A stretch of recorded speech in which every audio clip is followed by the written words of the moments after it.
The crystal glasses clinked as Roland raised his for a toast at Bellissimo's, where he'd first proposed to me 4 decades earlier. Our children, Lyra and Dominic, smiled expectantly. Our closest friends, the Hargroves and the Castellanos, leaned forward in anticipation. The candlelight flickered across Roland's face, highlighting the silver at his temples. Silver I'd watched gradually replace the chestnut brown I'd fallen in love with at Westlake University. Before we jump back in, tell us where you're tuning in from, and if this story touches you, make sure you're subscribed, because tomorrow I've saved something extra special for you. I smoothed my silk dress, the midnight blue one I'd spent weeks selecting for our anniversary, and felt the weight of the vintage sapphire bracelet he'd given me on our 25th. 40 years of memories, sacrifices, and shared dreams hovered around. Us like ghosts. The ring on my finger had grown to feel like part of my skin, so permanent I barely noticed it anymore. Much like our marriage itself. I expected a sentimental speech about our years together. Instead, Roland cleared his throat and said, "Before we order, there's someone I'd like you all to meet." He gestured toward the restaurant entrance, where Imara Chen, his 33-year-old chief innovation officer, stood in a red dress that hugged every curve of her body. Our guests turned in confusion as she approached our table with the confidence of someone who belonged there. Roland stood to pull out a chair for her, right next to his. He'd never once done that for me in all our years. Together. Everyone, Roland announced with an uncomfortable half-smile. Imara and I have been seeing each other for the past year. We've fallen in love, and I've asked her to marry me once my divorce from Octavia is finalized. The silence that followed was so complete I could hear the soft jazz from the restaurant speakers, the clink of silverware from distant tables, even the sound of my own heartbeat thundering in my ears. 40 years of marriage dismissed in a single sentence. Lyra's champagne glass slipped from her fingers, shattering against the table. Dominic half rose from his chair, his face contorted with rage. Our friends sat frozen, eyes wide with shock. But I didn't cry. I didn't scream. I simply dabbed the corner of my mouth with my napkin and reached for my purse. Roland looked relieved by my composure. He always did underestimate me. "I think it's only fair," I said, my voice steady despite the hurricane raging inside me, "that I share some news of my own." I removed a small manila envelope from my clutch.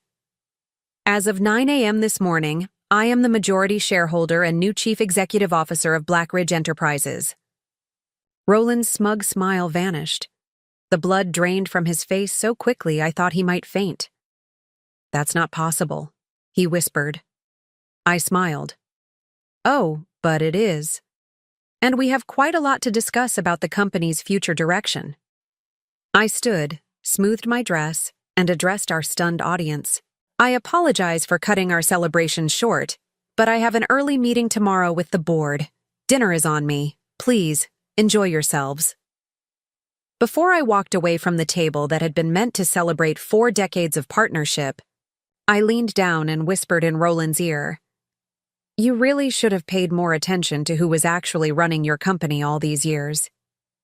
My name is Octavia Blackridge, though for most of my adult life I was simply Mrs. Roland Blackridge to the world. The supportive wife, the gracious hostess, the silent partner. At 65, I was supposed to be settling into a comfortable retirement, watching our grandchildren grow while Roland continued to bask in the glory of building Blackridge Enterprises from the ground up. That was the story he told, how he, the brilliant visionary from modest beginnings, had created a technology empire through sheer determination and genius. The rags to riches tale he repeated at every industry dinner, every charity gala, every press interview. What the story conveniently omitted was me. I met Roland during our final year at Westlake University.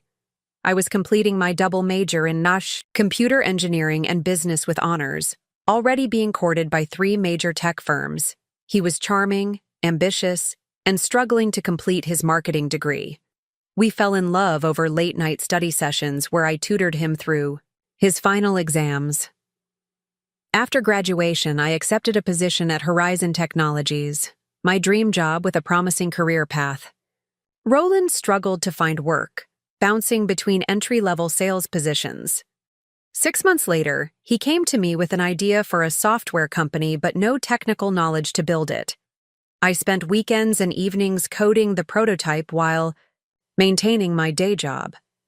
When Roland secured a meeting with potential investors, he begged me to help prepare his pitch. "Just this once," he promised.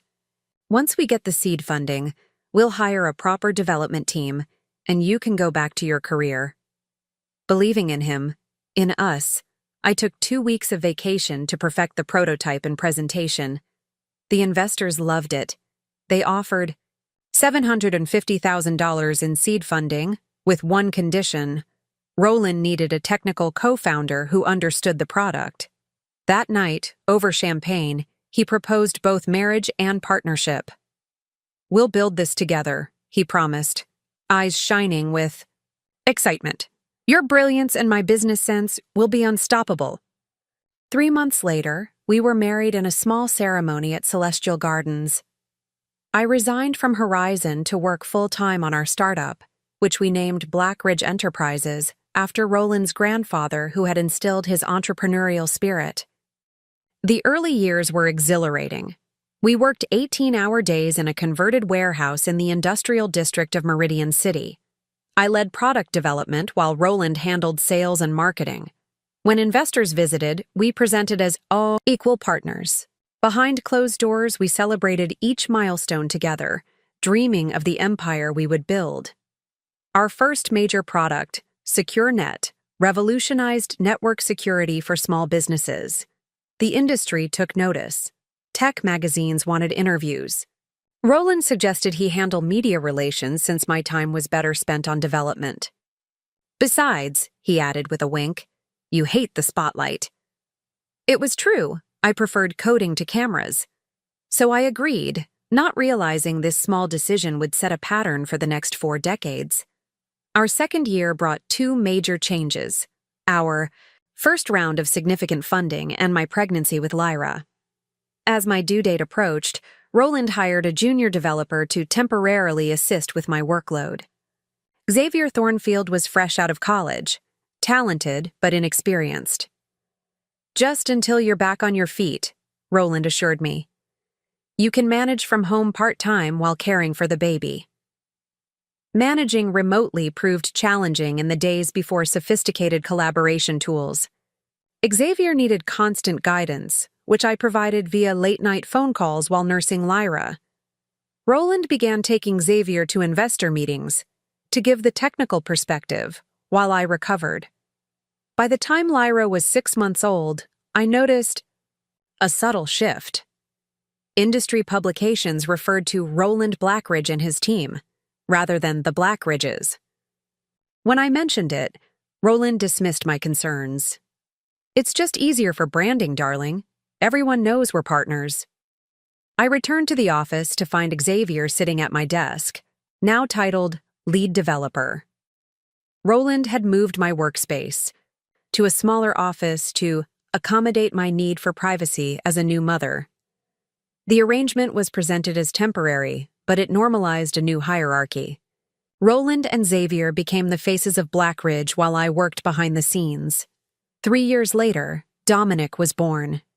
By then, Blackridge had grown to 30 employees and moved to sleek offices in downtown Meridian City. My role had evolved into leading research and development, but increasingly, Roland presented my innovations as collaborative efforts or credited them to the development team. At company functions, I was introduced as Roland's wife first, head of R&D second. In press features, Roland was the visionary founder, with brief mentions of a talented technical team. My contributions were systematically minimized, but I told myself it didn't matter. We were building something together, regardless of who received the public recognition.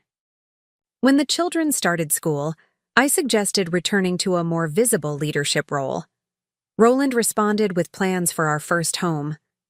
We need a proper place to raise the children, he insisted. Something befitting our success. He found an estate in Aurelian Heights, the most exclusive neighborhood in Meridian City. A 7-bedroom manor with manicured gardens and a view of Crescent Lake. The price was staggering, requiring most of my grandparents' inheritance, which I'd been saving for the children's education. It's an investment in our future, Roland argued. Real estate in Aurelian Heights only appreciates. For practicality, he suggested putting the property solely in his name since the company carries enough liability risk for one of us. I agreed, trusting that what was his was also mine. The house came with social obligations.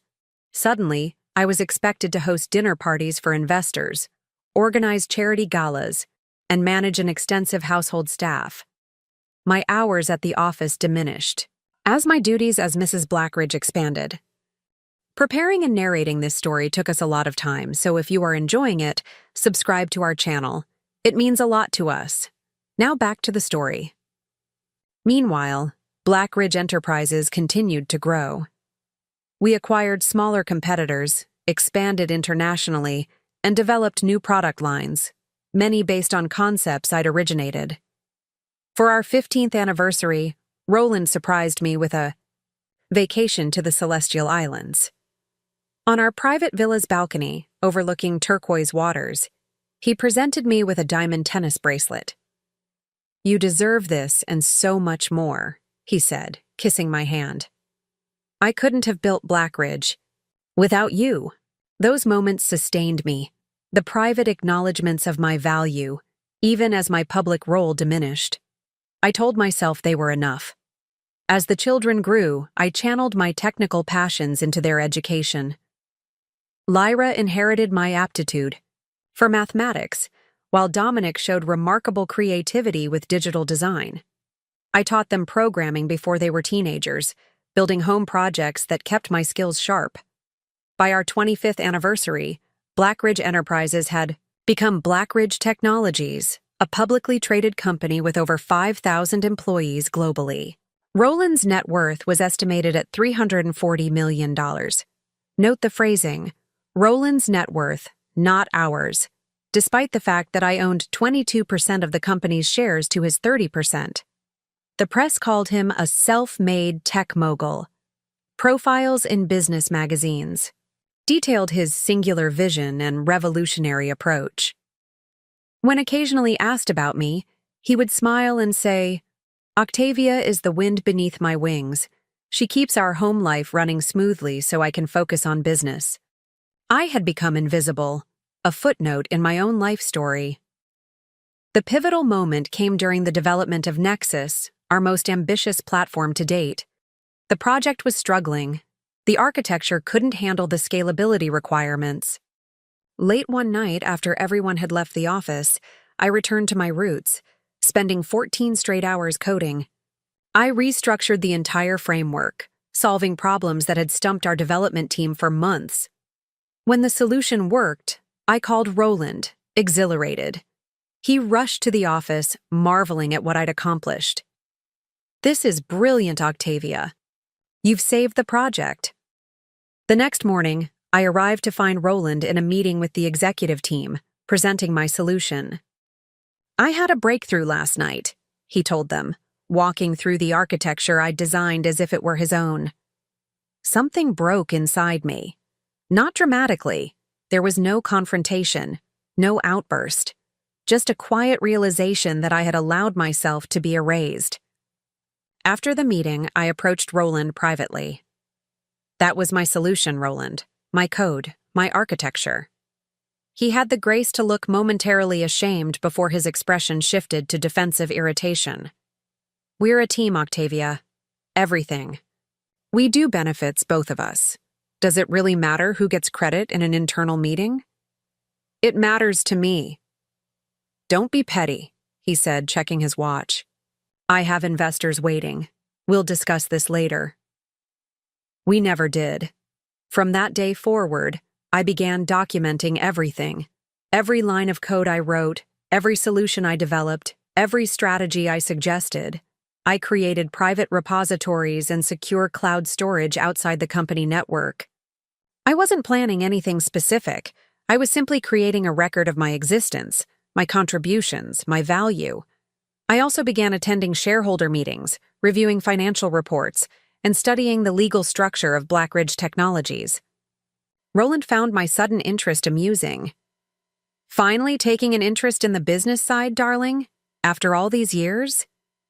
I smiled and said nothing. Let him believe I was a bored empty nester looking for a hobby.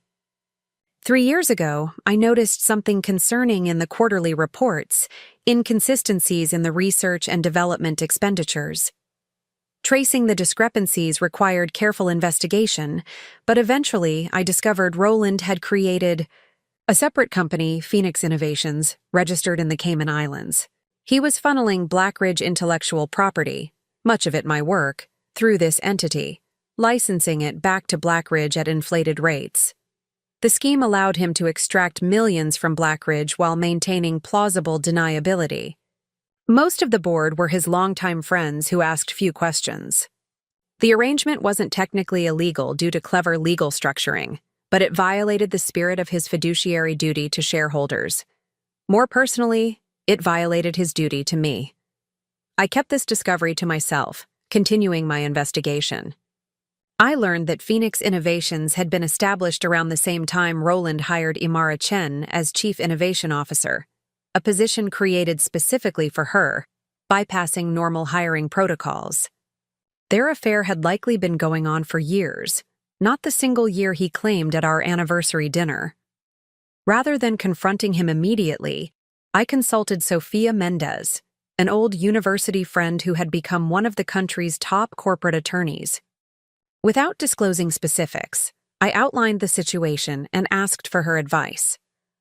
"If what you're describing is accurate," she said, "you have leverage, but you need more than suspicions. You need documentation, witnesses, and a strategy." For the next 2 years, I methodically built my case. I identified key shareholders who might be sympathetic to my concerns. I documented the technical innovations that had originated with me but been attributed to others. I traced the money flowing through Phoenix Innovations back to private accounts. 6 months ago, I approached Vernon Hargrove, our largest institutional investor and a longtime family friend. I showed him evidence of Roland's financial improprieties and my uncredited contributions to the company's core technologies. Vernon was shocked, not just by Roland's actions, but by the extent of my involvement in Blackridge's success. "I had no idea," he admitted. "All these years I thought you were just the supportive wife," I finished for him. "I'm sorry, Octavia. This changes everything." Together with Vernon and 2 other significant shareholders, I developed a plan to restructure Blackridge's leadership. Roland's financial maneuvers had left the company vulnerable. My technical expertise was essential to its continued success. The board meeting was scheduled for the morning of our 40th anniversary. The timing wasn't my choice, but it seemed fitting somehow, a symmetry to the beginning and end of our partnership. I sat silently as Vernon presented the evidence of financial impropriety. Roland denied everything at first, then attempted to justify his actions as standard industry practice. When confronted with documentation of my technical contributions, he dismissed them as supportive work rather than innovation. The final vote wasn't unanimous, but it was decisive. Roland was removed as CEO, and I was appointed in his place. His shares weren't seized, that would require legal proceedings, but his control of the company was effectively terminated. He left the boardroom without looking at me, already on his phone, likely calling Imara to adjust their dinner plans. Our anniversary dinner would now serve a different purpose than the one he had planned. And so, 40 years after saying I do to a partnership of equals, I sat across from my husband at Bellissimo's and watched him introduce his mistress to our children. The pain was real. 4 decades of shared history doesn't disappear in an instant, but underneath was something else. Liberation. That night, as I left Roland sitting stunned at our anniversary dinner, I felt lighter than I had in years. The path ahead was uncertain, but for the first time in decades, it was truly mine to choose. The morning after our anniversary dinner, I woke in the guest bedroom of our Aurelian Heights estate. I hadn't slept in our master suite since discovering Roland's affair 6 months earlier. He hadn't noticed, or if he hadn't cared enough to ask why. My phone chimed with messages from Lyra and Dominic, both asking to meet. News of their father's announcement and my countermove had clearly shaken them to their core. I texted, back suggesting brunch at Hearthstone Cafe, neutral ground where we could speak privately. I dressed carefully in a tailored charcoal suit, my armor for the day ahead. My first official board meeting as CEO was scheduled for 3 p.m. After 40 years of being underestimated, I wanted no ambiguity about who was in charge now. As I descended the grand staircase, I found Roland in the foyer, removing framed photographs from the walls. He looked disheveled, his usual polished appearance frayed at the edges. He didn't acknowledge my presence until I was directly behind him. "Taking souvenirs?" I asked. He turned, bags under his eyes betraying a sleepless night. "These are my personal effects." I glanced at the photographs. Roland receiving innovation awards, Roland at charity galas, Roland shaking hands with tech luminaries, all carefully curated to tell the story of his success. "By all means," I said, "though I'm not sure Imara will want her new home decorated with your past glory." His expression darkened. "This isn't over, Octavia. The board may have temporarily sided with you, but I still own 28% of Blackridge." 23%, I corrected. "You transferred 5% to Phoenix Innovations last quarter. I've frozen those assets pending investigation." His face paled. "You can't." "I already have. The SEC is quite interested in the creative accounting you've been doing." I checked my watch. "I'm meeting the children for brunch. We have a lot to discuss after your performance last night." "They're my children too," he said, a note of desperation creeping into his voice. "Yes, they are. Perhaps you should have considered that before introducing them to your mistress on our anniversary." I left him standing among the remnants of his carefully constructed narrative, frames scattered across the marble floor like broken promises. Hearthstone Cafe occupied the ground floor of a converted textile mill in the Arts District. Exposed, brick walls, reclaimed wood tables, and abundant natural light made it feel worlds away from the corporate polish of Blackridge or the studied opulence of our Aurelian Heights estate. Lyra and Dominic had already claimed a corner table by the time I arrived. At 38 and 35 respectively, they were accomplished adults with their own lives, yet in that moment, they looked like confused children again. Lyra's usually immaculate appearance was rumpled, her dark hair hastily pulled back. Dominic's eyes were red-rimmed behind his glasses. I hugged them both before sitting down, grateful when the server immediately brought coffee without being asked. "I've ordered your usual," Lyra said, her voice measured in the way it always was when she was processing difficult emotions. She had inherited that from me. The ability to compartmentalize, to appear calm while her mind worked through complex problems. "Thank you, sweetheart." I doctored my coffee with a splash of cream, giving them time to gather their thoughts. Dominic broke first. "Were you ever going to tell us about taking over Blackridge?" "Yes, but not like this. Your father forced my hand with his announcement." "And the affair?" Lyra asked, her fingers tightening around her mug. "How long have you known?" "About Imara specifically? 6 months? That there was someone? Probably years." I kept my voice even. It wasn't my first concern when I discovered what was happening at the company. "What exactly is happening?" Dominic leaned forward, the tech journalist in him hungry for details. I gave them the abbreviated version. The financial improprieties, the systemic erasure of my contributions, the shell company. Their expressions shifted from shock to anger to a strange sort of pride as the story unfolded.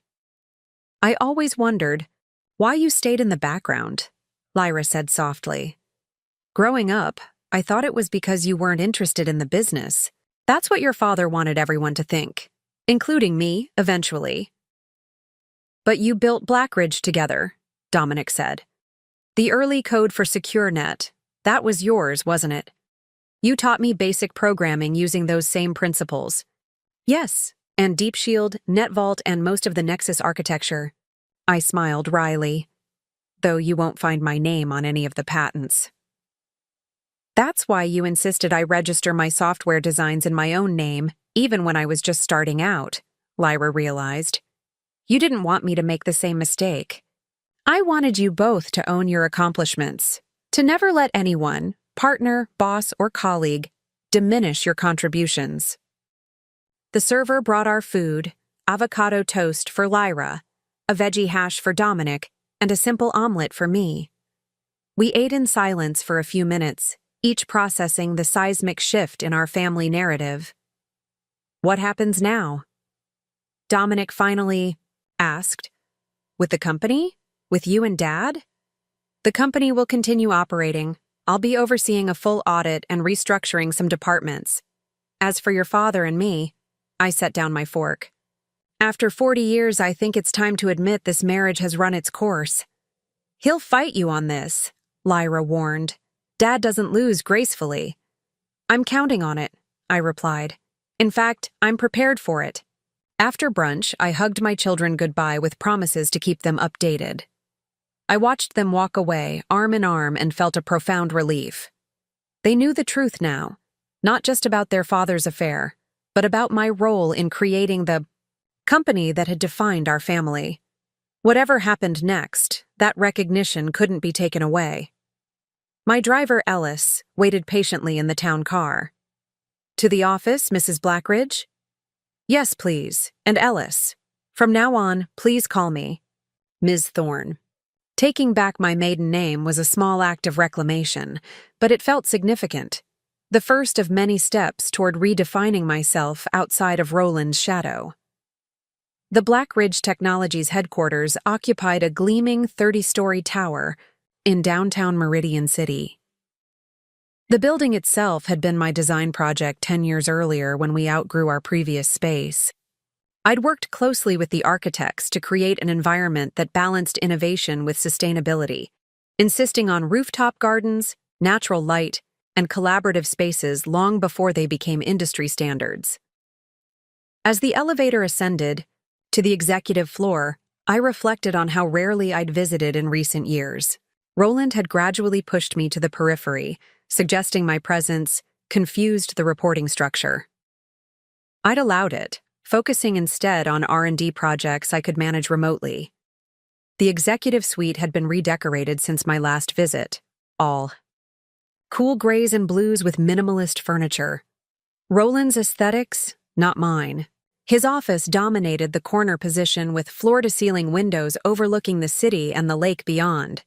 His former assistant, Margot, looked up in surprise as I approached. "Mrs. Blackridge, we weren't expecting you until the board meeting." "Ms. Thorne," I corrected gently. "And I'm early intentionally.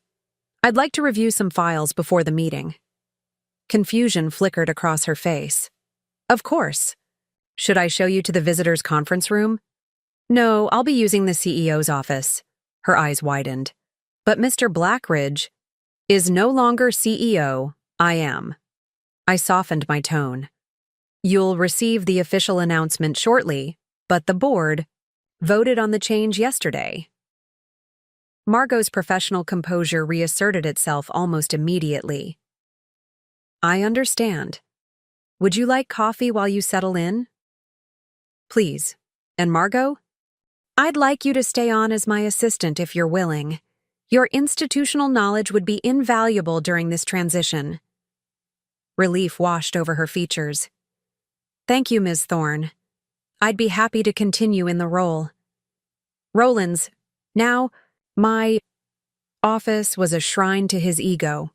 Awards lined the bookshelves, magazine covers featuring his face adorned the walls, and a massive desk dominated the center of the room like a throne. The only personal touch was a small silver frame on the credenza containing our wedding photo, a peculiar choice for a man planning to leave his wife for another woman. I set my briefcase on the desk and began methodically removing Roland's personal items, placing them in an empty storage box Margot had provided. The wedding photo I placed face down in the drawer. Later, I would bring my own touches to the space, but for now, neutralizing it was enough. Margot returned with coffee and a stack of folders. The quarterly reports you requested, and the board meeting agenda. Is there anything else you need before the meeting? Yes, please ask Xavier Thornfield and Amara Chen to come see me immediately. Margot hesitated. Ms. Chen called in sick today. Did she? How convenient. Ask Xavier to come alone then. Xavier had aged well into his 50s. His formerly lanky frame filled out, his once shaggy brown hair now stylishly gray at the temples. He entered with the confidence of a man who had spent decades as Roland's right hand, but faltered visibly upon seeing me behind the desk. Octavia? What's going on? Where's Roland? Please sit down, Xavier. I gestured to the chair across from me. Roland has been removed as CEO. I've been appointed by the board to replace him. Xavier's surprise gave way to calculation. I could practically see him reassessing his position, evaluating his options. He had built his career in Roland's shadow, much as I had, but with one crucial difference. He had been credited for his work. I see. May I ask why? Financial improprieties, breach of fiduciary duty, misappropriation of intellectual property. I opened one of the folders Margot had provided.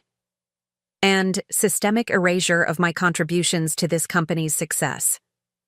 Xavier had the grace to look uncomfortable. Octavia, I never— Let me be clear, I interrupted. I'm not here to litigate the past. I'm interested in Blackridge's future. You've been a valuable part of this company for decades. I hope you'll continue to be. Relief softened his features. Of course, whatever you need. Good, because what I need right now is honesty. What do you know about Phoenix Innovations? His expression shuddered. Not much. It's one of our technology partners based overseas. I believe they license some of our security protocols. Try again, Xavier. This time without the corporate speak. He sighed, shoulders slumping. It's Roland's side project. He set it up about 3 years ago, right after hiring Imara. They use it to redirect certain assets. Go on. Roland would identify promising technologies within Blackridge, ones with significant potential, but not yet fully developed or patented. He'd transfer the initial research to Phoenix, where Imara's team would complete the development. Then Phoenix would license the finished technology back to Blackridge. At inflated rates, I added. Xavier nodded uncomfortably. Yes. The arrangement funneled money out of Blackridge and into Phoenix, which Roland and Imara controlled privately. And you were aware of this the entire time? I raised concerns initially, he said, a defensive note creeping into his voice. Roland assured me it was all above board, structured by corporate counsel. When I pushed further, he implied my position could be reconsidered. I studied him thoughtfully. Xavier wasn't blameless, but he wasn't the architect either. He was what most people were, someone trying to protect his livelihood in a system designed by others. I'll need complete documentation of all Phoenix-related transfers and communications, and I expect your full cooperation with the forensic accountants I'm bringing in. You'll have it, he promised. One more thing, Xavier. The Nexus architecture that saved the project last year. Did Roland tell you that was my work? He had the decency to look ashamed. No. He presented it as his own breakthrough. And you believed that? Despite knowing he hasn't written a line of code in 20 years? Honestly, I assumed it came from Imara's team at Phoenix. Roland had been spending so much time with them. He trailed off, realizing too late the implication of his words. Thank you for your candor. That will be all for now. After Xavier left, I spent the next hour reviewing financial documents, making notes for the board meeting. The scale of Roland's deception was larger than even I had initially realized. Beyond the Phoenix arrangement, there were questionable consulting fees, inflated expenses, and strategic omissions in quarterly reports. He had been bleeding the company slowly, methodically, for years. At precisely 3 p.m., I entered the main boardroom where 12 people sat around a massive oak table. Most were familiar faces, long-standing board members who had watched Blackridge grow from startup to industry leader. A few were newer additions, brought in by Roland during expansions. Vernon Hargrove, our largest institutional investor, stood as I entered. Ladies and gentlemen, as discussed in yesterday's emergency session, I present Octavia Thorne, Blackridge Technologies' new Chief Executive Officer. The reactions ranged from welcoming smiles to barely concealed skepticism. I had anticipated this. Many of these people had only ever known me as Roland's wife, not as a technical founder or business leader. Thank you, Vernon. I took my place at the head of the table. I recognize this transition is unexpected for some of you. Let me assure you that my commitment to Blackridge's success is absolute. It has been since I wrote the first line of code for SecureNet 39 years ago. That statement alone caused several eyebrows to rise. Good. Let them begin to question the narrative they'd accepted all these years. Today's agenda includes a preliminary report on financial irregularities discovered during internal review, a proposed restructuring of our executive team, and our strategic priorities for the coming quarter. Before we begin, are there any questions about yesterday's decision? Marcus Wellington, one of Roland's oldest allies on the board, cleared his throat. With all due respect, Mrs. Blackridge? Ms. Thorne, I corrected. Ms. Thorne, he continued, barely missing a beat. While the board has voted to implement this temporary change in leadership, many of us have concerns about the abruptness of the transition. Roland Blackridge built this company from nothing. His vision and leadership have created billions in shareholder value. I appreciate your concern, Marcus, and I agree completely that Blackridge's success should be attributed to its founder. I smiled. That's precisely why I'm sitting here today. I opened my laptop and projected a series of documents onto the screen at the end of the room. Original, code repositories, early business plans, patent applications with my name systematically removed, and financial transfers to Phoenix Innovations. For those who weren't present yesterday, these documents provide indisputable evidence of two things: my role as co-founder and technical architect of Blackridge's core products, and Roland's systematic misappropriation of company resources through Phoenix Innovations. Marcus's face reddened. This is preposterous. Roland would never— The evidence suggests otherwise, Vernon interrupted. The forensic accounting team has already verified the Phoenix transfers. Nearly $30 million moved through. That entity in the past 2 years alone. Furthermore, I added, Phoenix has been filing patents based on research conducted and paid for by Blackridge. Research that, in many cases, originated with me. For the next hour, I walked the board through the details of my findings. By the time I concluded, even Roland's staunchest allies looked concerned. The financial improprieties alone were sufficient. Grounds for his removal. My technical credentials simply strengthened the case for my appointment. Moving forward, I continued, I propose a 3-month transitional period during which we will conduct a full audit, restructure our executive team, and realign our product strategy to emphasize innovation rather than financial engineering. And Roland's role during this transition? Marcus asked, his earlier defiance notably diminished. Roland remains a significant shareholder, but he will have no operational role at Blackridge. His access to company systems and facilities has been revoked, effective immediately. The remainder of the meeting proceeded with surprising smoothness. By the end, Even the initially skeptical board members were engaged with the new direction. I closed with a commitment to transparency and a return to the innovative spirit that had defined Blackridge's early years. As the room cleared, Vernon lingered behind. "That went better than expected," he said quietly. "People respect decisiveness," I replied, "and evidence. Roland called me this morning, you know. Tried to organize an emergency session to reverse yesterday's vote." I raised an eyebrow. "And?" "I told him he'd need to address the Phoenix situation first." He hung up. Vernon smiled grimly. "You should prepare yourself, Octavia. He won't go quietly." "I've been married to the man for 40 years, Vernon. I don't expect anything about this to be quiet." I returned to my new office to find Margot waiting with an updated schedule and a concerned expression. "Ms. Chen is here to see you," she said. "She's quite insistent." "I'm sure she is. Send her in." Imara Chen entered like she owned the room, striding confidently in stiletto heels, her tailored red dress a deliberate echo of her outfit from the previous night. At 33, she was everything I had once been: brilliant, ambitious, and completely underestimated by the men around her. "Where is Roland?" she demanded without preamble. "Hello, Imara. I see your illness has miraculously improved." She crossed her arms. "Cut the pleasantries. What happened yesterday? Why was Roland removed? Please, sit down." I gestured to the chair across from me. "This concerns you as well." She remained standing. "I don't have time for games." "This isn't a game. It's an investigation into financial misconduct and intellectual property theft.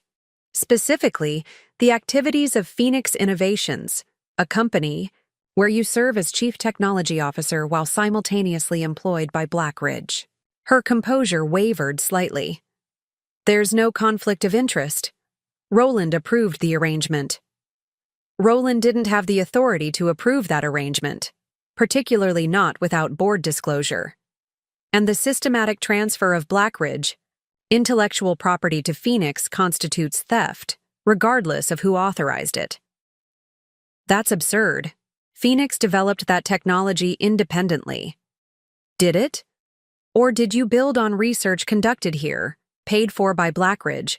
Much of it originated by me?" I opened a folder on my desk. "Your team at Phoenix filed a patent for adaptive encryption protocols last year. The foundational algorithm matches, line for line, a prototype I developed for Blackridge 3 years ago." Imara's confidence fractured. She sank into the chair, her expression calculating. "What do you want?" "Complete transparency. All Phoenix assets returned to Blackridge. Your full cooperation with our investigation." "And if I refuse?" "Then the criminal complaint I've prepared goes to the district attorney this afternoon, naming both you and Roland as defendants." She paled, visibly. "You wouldn't. It would tank Blackridge's stock. Short-term, perhaps. But unlike Roland, I've always prioritized long-term stability over quarterly returns." I leaned forward. "Imara, you're brilliant. Your work on the Nexus interface was exceptional. But you've hitched your wagon to the wrong horse." "Roland built this company," she insisted, though with less conviction than before. "Roland marketed this company. I built it." I softened my tone. "You remind me of myself 30 years ago. Talented, ambitious, and making compromises you'll regret later. Don't repeat my mistakes." For a moment, I saw uncertainty in her eyes, a genuine flicker of doubt about the narrative Roland had undoubtedly fed her. "I love him," she said finally, as if that explained everything. "I loved him too once. That doesn't justify fraud." She stood abruptly. "I need to speak with Roland." "Of course, but Imara, your keycard access has been suspended and your company devices have been remotely locked. Please don't attempt to remove any files or materials from your office." Her eyes flashed with anger. "You can't stop what's coming, Octavia. Roland won't let you take everything he's built." He's welcome to try stopping me, but given his track record of underestimating women, I like my chances. After Amara left, I locked my office door and allowed myself a moment of pure exhaustion. The adrenaline that had carried me through the day was fading, leaving behind a bone-deep weariness. For decades, I had suppressed my anger, my resentment, my ambition, playing the role of supportive wife while my contributions were systematically erased. No more. I opened my laptop and accessed the secure server where I'd stored my evidence against Roland. There was one file I hadn't shared with the board or Vernon, transcripts of Roland's private communications with Imara, discussing not just their affair, but their long-term plans. Once the Nexus platform launches, he had written 6 months earlier, we'll implement the reorganization, Phoenix will acquire the core security division, and we'll take Blackridge private through a leveraged buyout. Octavia's shares will be diluted in the restructuring. She'll never understand the mechanics until it's too late. The plan would have stripped me of both my ownership stake and any claim to the technologies I had developed. It was breathtakingly ruthless and perfectly aligned with the Roland I had gradually come to recognize beneath the charming facade. My phone chimed with an incoming text.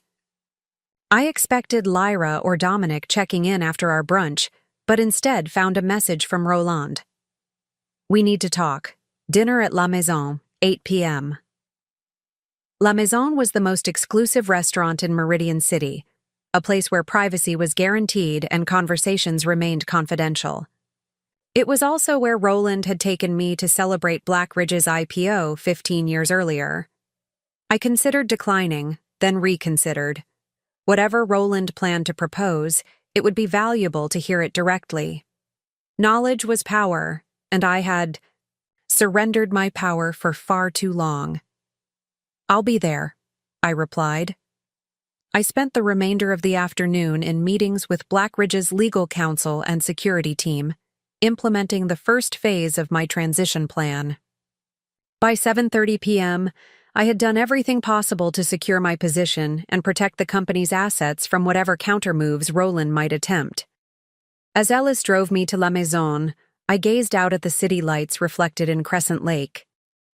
Meridian. City had been my home for 4 decades, yet in many ways I was only now beginning to claim my place within it. We've arrived, Ms. Thorne, Ellis announced, pulling up to the restaurant's discreet entrance. Thank you, Ellis. Please wait nearby. I don't anticipate this taking long. The maitre d' escorted me to a private dining room where Roland waited, a bottle of champagne already open on the table.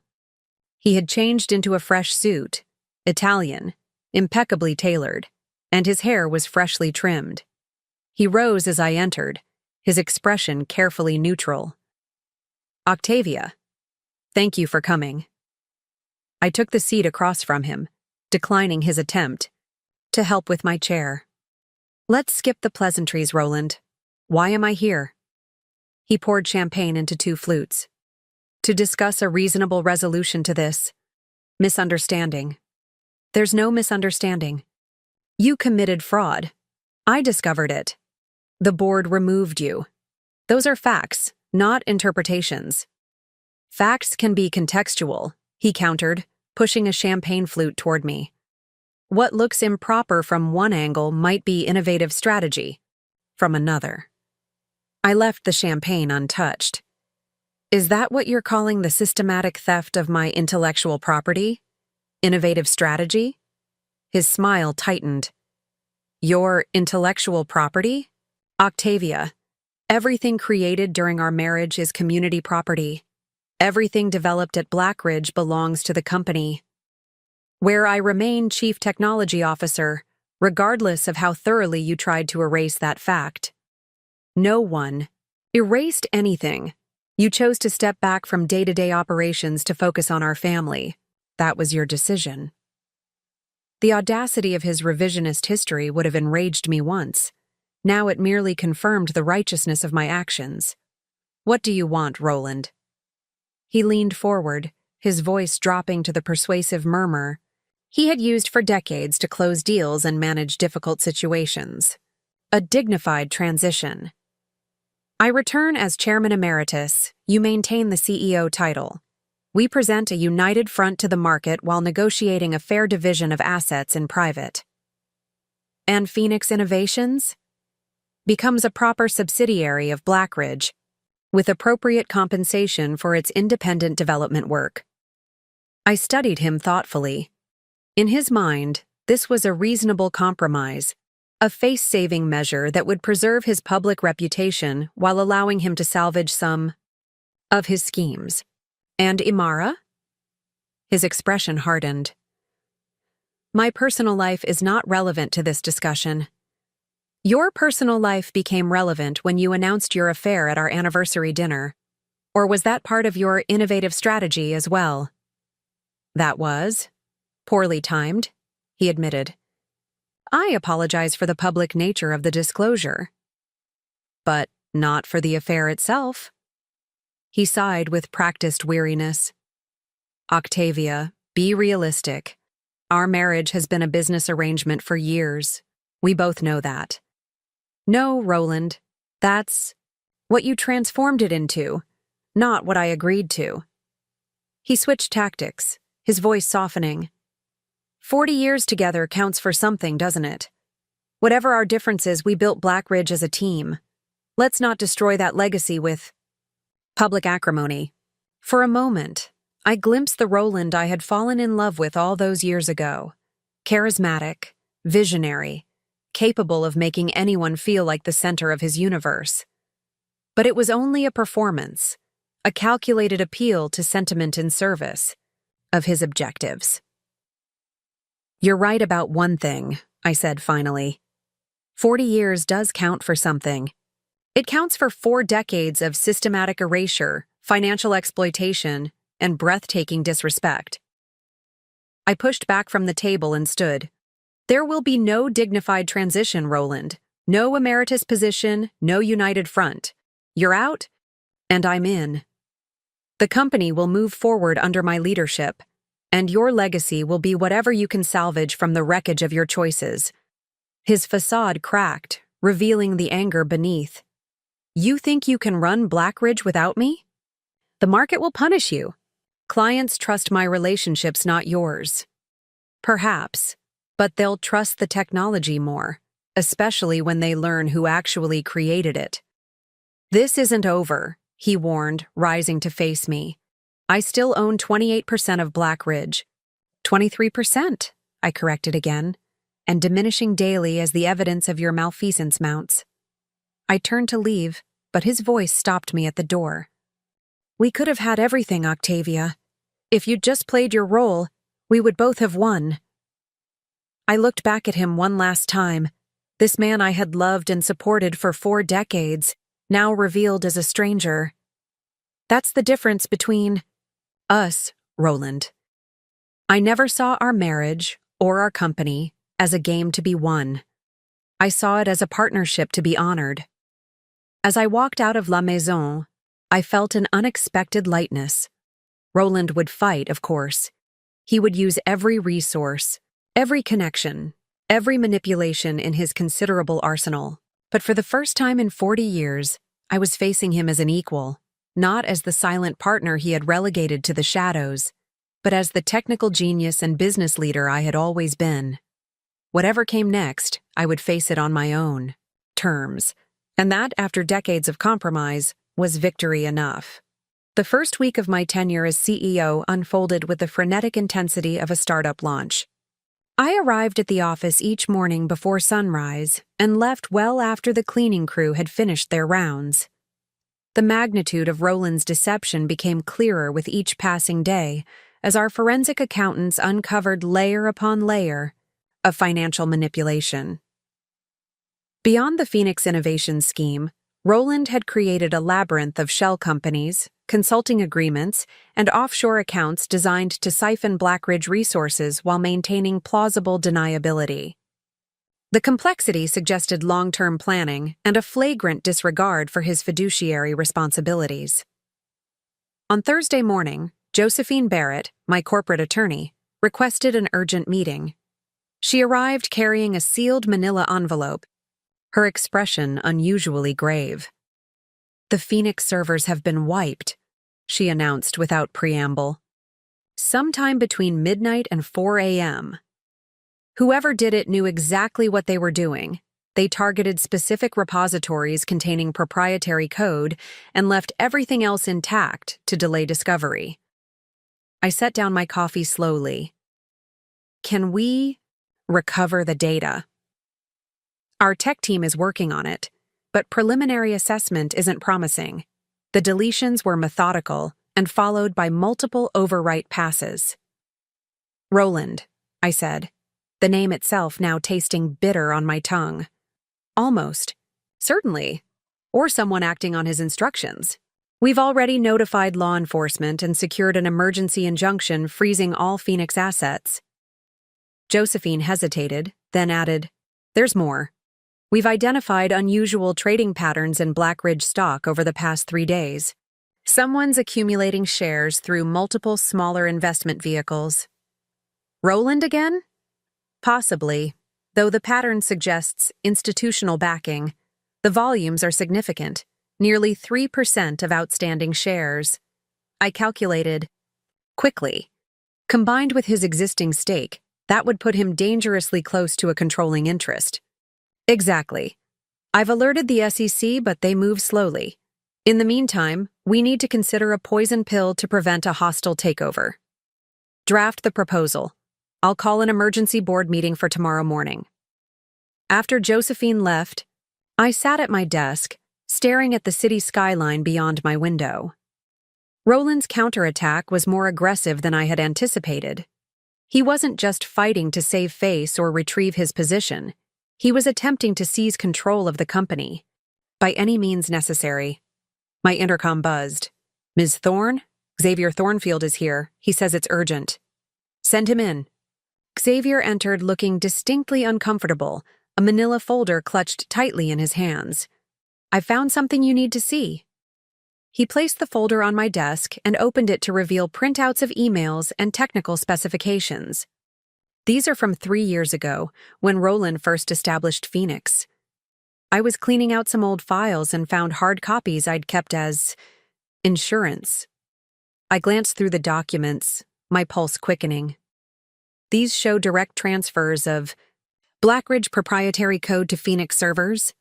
Yes, and this, he pointed to a specific email, is Roland instructing the development team to create a backdoor in our security systems, accessible only through Phoenix authentication. "A backdoor," I repeated, the implications crystallizing. "That would explain how the servers were wiped last night. They never needed to breach our security because the access was built in." Xavier nodded grimly. The backdoor was disguised as a legitimate administrative function.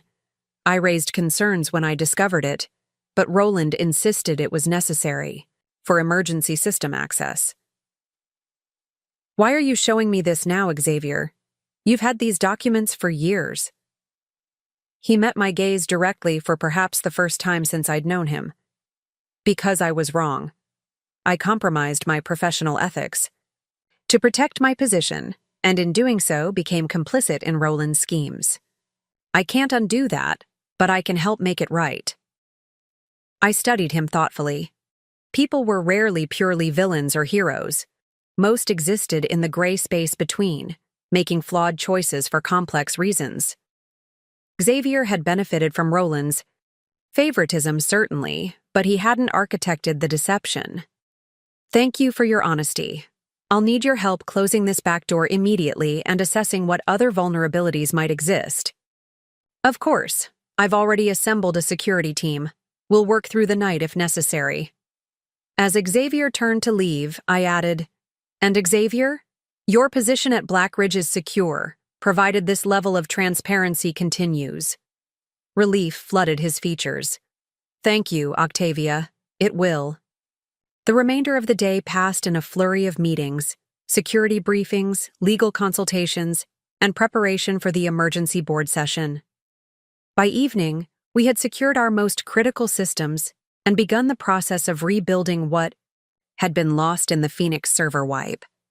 As darkness fell over Meridian City, I sat alone in my office, reviewing the proposed poison pill strategy Josephine had drafted. The legal mechanism would effectively prevent Roland from acquiring a controlling interest by making additional share purchases prohibitively expensive.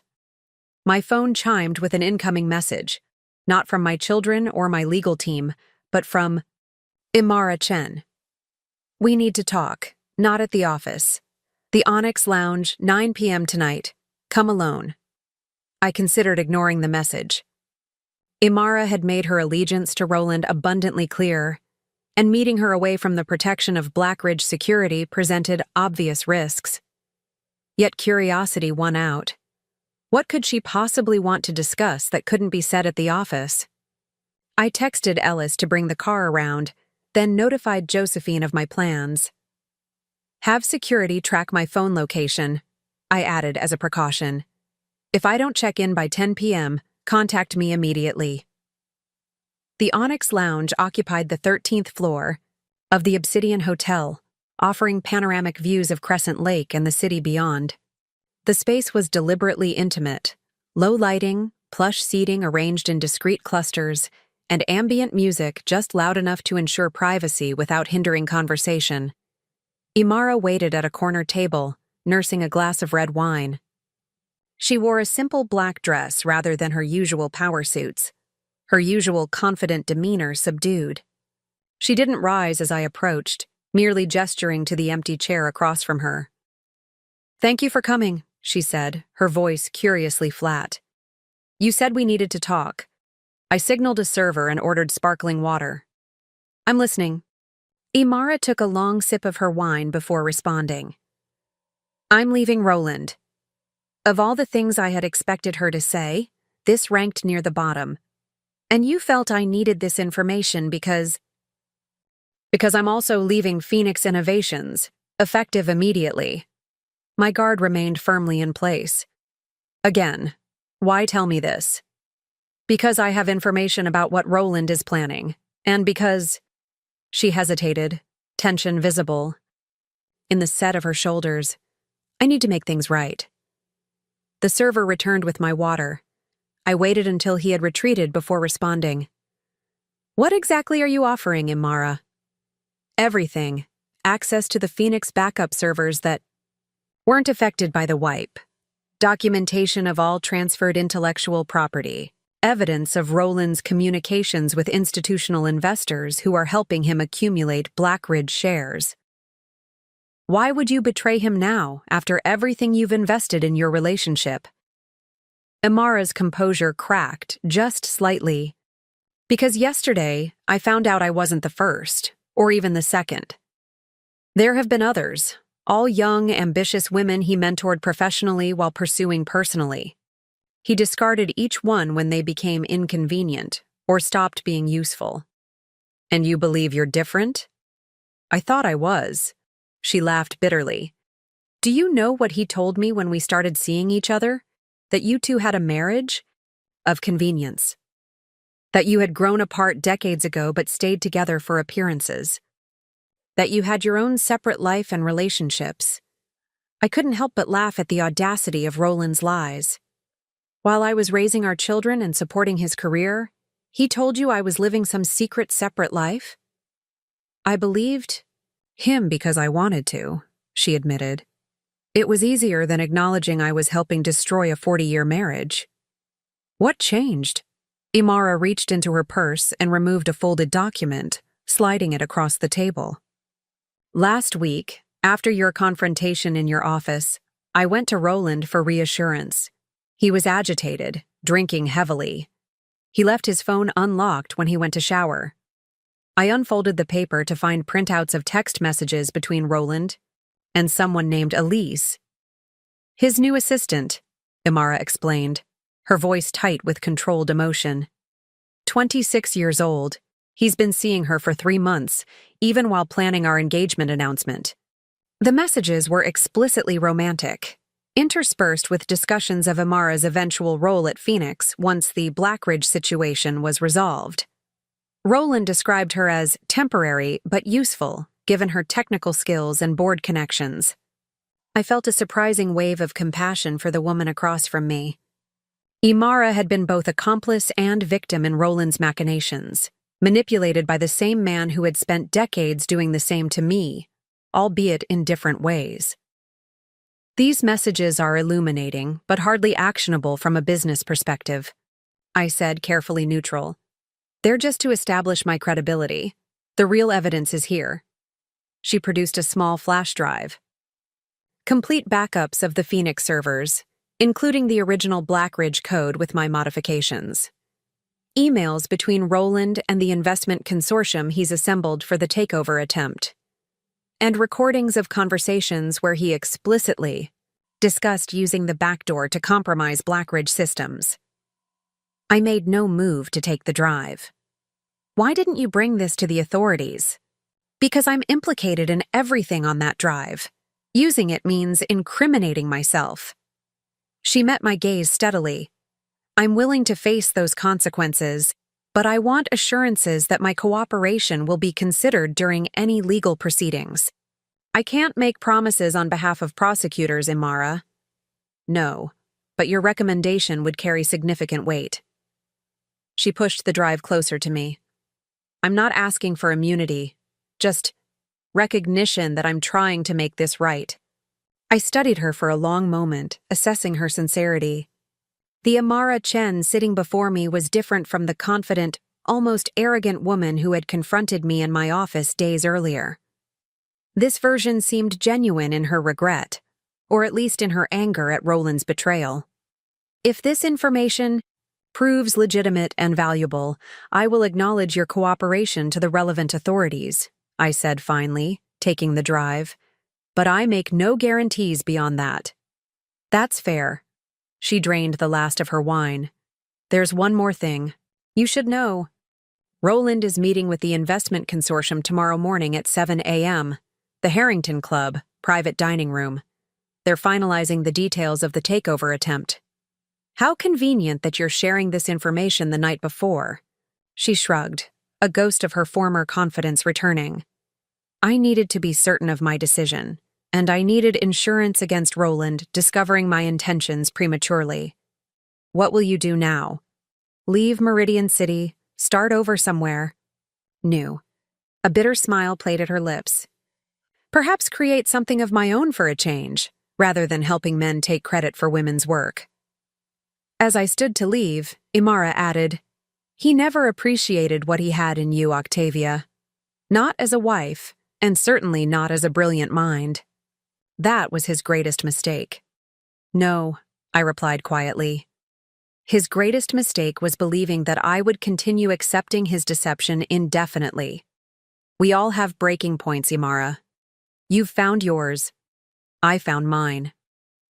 Outside the Onyx Lounge, I immediately called Josephine, updating her on Imara's information and requesting a security team to verify the contents of the flash drive before we accessed it on Blackridge systems. If it's legitimate, Josephine said, this could be the turning point. With evidence of Roland using the back door to damage company property, we have grounds for criminal charges, not just civil action. Have the team work through the night. If the information about tomorrow's meeting is accurate, we need to be prepared to act immediately. Back at the Aurelian Heights estate, I found Roland waiting in the foyer, his presence so unexpected I momentarily froze in the doorway. Breaking and entering is a crime, Roland, I said calmly, though my pulse had quickened. I had the locks changed days ago. It's still legally my residence, he replied, his tone deceptively casual. And I had keys made years ago that you knew nothing about. One of many precautions I took. He looked disheveled by his standards, his normally impeccable suit slightly rumpled, his eyes shadowed by fatigue or stress. A half-empty tumbler of whiskey sat on the console table beside him. What do you want? I've made my position clear. You've made your position untenable, he countered, taking a step toward me. Your little coup may have impressed the board temporarily, but it won't last. By this time tomorrow, the balance of power will have shifted dramatically. You mean your meeting at the Harrington Club? With the investment consortium? I had the satisfaction of seeing genuine surprise flicker across his face. Did you really think I wouldn't know about your plans, Roland? He recovered quickly, his expression hardening. Whatever you think you know, you're already too late. The arrangements are finalized. The shares have been acquired through vehicles even your forensic accountants haven't identified. By noon tomorrow, I'll control Blackridge once again. And then what? You'll reinstall yourself as CEO? Pretend none of this happened? No, he said, his voice dropping dangerously. Then I'll dismantle everything you've built over the past week. Every appointment, every decision, every assertion of authority, all of it wiped away. The board members who supported you will be removed. The employees who allied with you will be terminated. And me? Will you have me removed as well? His smile was cold, calculating.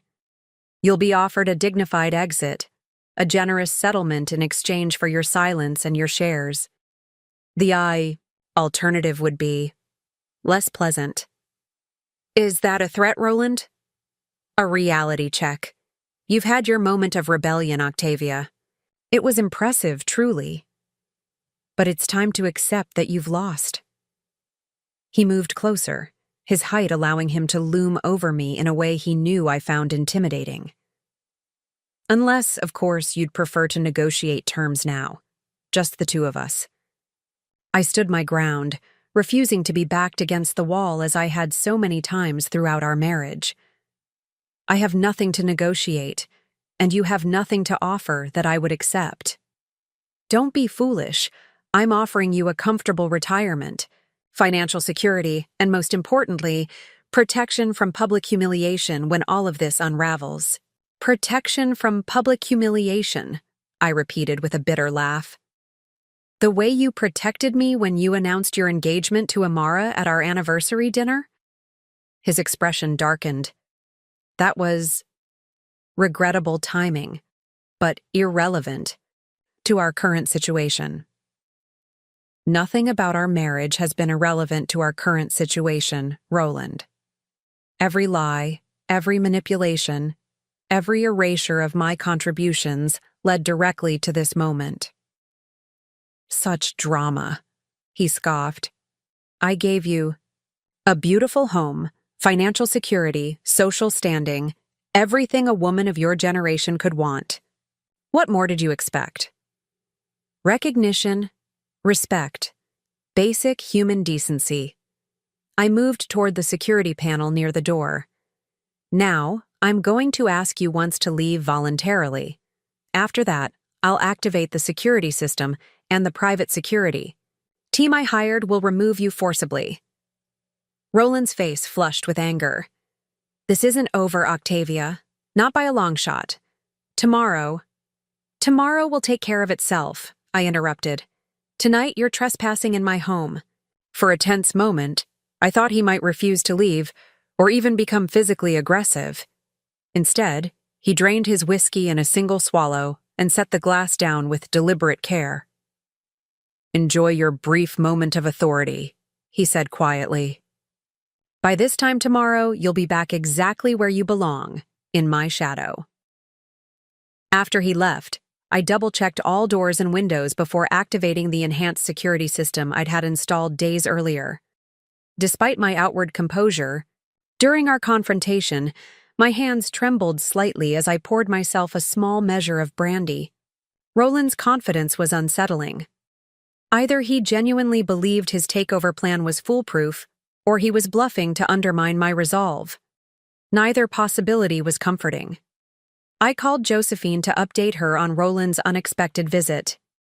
He all but confirmed the meeting tomorrow. I want our team in place well before 7 a.m. Already arranged, she assured me. And there's good news. The flash drive from Amara checked out. No malware, and the contents appear to be exactly what she claimed. We're already analyzing the data. Excellent. Anything actionable for tomorrow's confrontation? Absolutely. We've identified all 7 members of the investment consortium and documented their communications with Roland. The Securities and Exchange Commission has agreed to send representatives to the meeting based on evidence of potential securities fraud. And the backdoor exploit? Confirmed. We have clear evidence of Roland's direct involvement in the server wipe. The district attorney is preparing charges as we speak.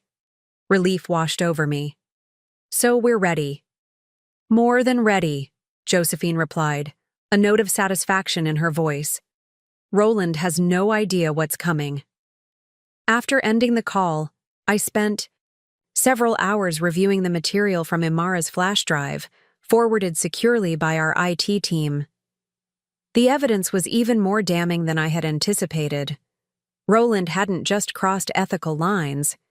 He had deliberately, systematically violated corporate law, securities regulations, and possibly committed computer fraud. It was nearly 2 a.m. when my phone chimed with an incoming text from Lyra. "Are you awake? Can I call?" Seconds later, my phone rang. Lyra's voice came through tense and frustrated. "Dad just called me. He's trying to convince Dominic and me to side with him publicly against you. Says you've had some kind of breakdown and are destroying his life's work." "I suspected he might try to involve you two eventually. What did you tell him?" "That he could go to hell," she replied bluntly. "After what he did at the anniversary dinner? But Mom, he's escalating. He mentioned something about a board vote tomorrow that would resolve the situation once and for all." "He's planning a takeover attempt," I confirmed, "but we're prepared for it." "Do you need us there? For moral support or as character? Witnesses or something?" I smiled at her protective instinct. "No, sweetheart. This is a legal and corporate matter now, not a family dispute. The best thing you and Dominic can do is stay completely clear of it." "Are you sure?" "Because we're both ready to testify about what an incredible technical mind you have. All those programming lessons you gave us as kids, the projects you worked on from home, we saw your brilliance even when Dad was taking credit for it." My throat tightened with unexpected emotion. "Thank you, but that won't be necessary. We have more than enough evidence." "But Lyra? It means everything that you see me. That you always saw me, even when I was hiding in plain sight." After our call ended, I tried to get a few hours of sleep, but rest proved elusive. Instead, I found myself in my home office, reviewing technical specifications for Blackridge's next-generation security platform, work that had always brought me comfort and clarity, even in the most turbulent times. As dawn broke over Crescent Lake, I showered and dressed with particular care, choosing a tailored charcoal suit that projected authority without ostentation. My mother's sapphire pendant, a gift from my father to celebrate her doctorate in Dao mathematics, completed the ensemble. A reminder of the brilliant, determined woman who had encouraged me to pursue technology when few women dared enter the field. Ellis arrived precisely at 6 a.m. to drive me to the Harrington Club. Located in Meridian City's historic financial district, the club had served as a gathering place for the city's business elite for over a century. Its wood-paneled rooms and strict privacy policies made it an ideal location for confidential negotiations, or conspiracies. Josephine waited for me at the service entrance, accompanied by 2 SEC investigators and a representative from the district attorney's office. "Everything is in place," she confirmed quietly. "The investment consortium arrived 15 minutes ago. Roland just went in." "And our legal position?" "Rock solid. The evidence from Imara's flash drive, combined with the forensic accounting report, gives us grounds for both civil and criminal action. The SEC is particularly interested in the share manipulation scheme." I checked my watch, 6:45 a.m. Let's give them time to get comfortable before we interrupt. At precisely 7:10 a.m., we entered the private dining room of the Harrington Club. The scene before us was exactly as expected.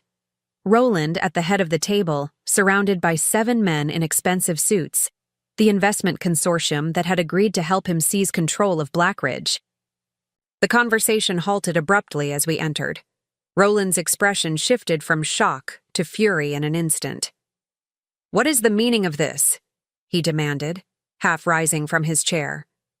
"Good morning, gentlemen," I said calmly.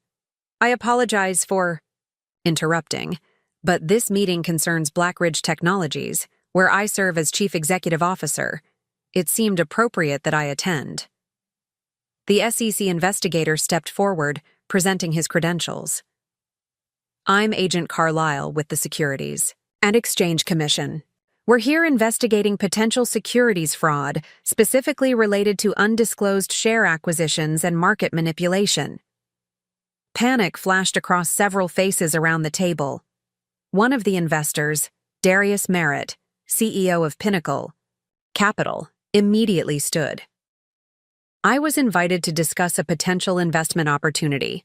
I had no knowledge of any improper activity." "Sit down, Darius," Roland snapped. "This is a fishing expedition with no legal basis. They have nothing." "Actually," Josephine interjected, opening her briefcase to remove a stack of documents, "we have quite a lot. Communications between Mr. Blackridge and each of you, detailing a coordinated effort to acquire Blackridge shares through shell companies to circumvent disclosure requirements. Evidence of Mr. Blackridge providing material non-public information to influence your investment decisions, and documentation of promised board positions and preferential treatment once control was secured." The representative from the district attorney's office stepped forward next.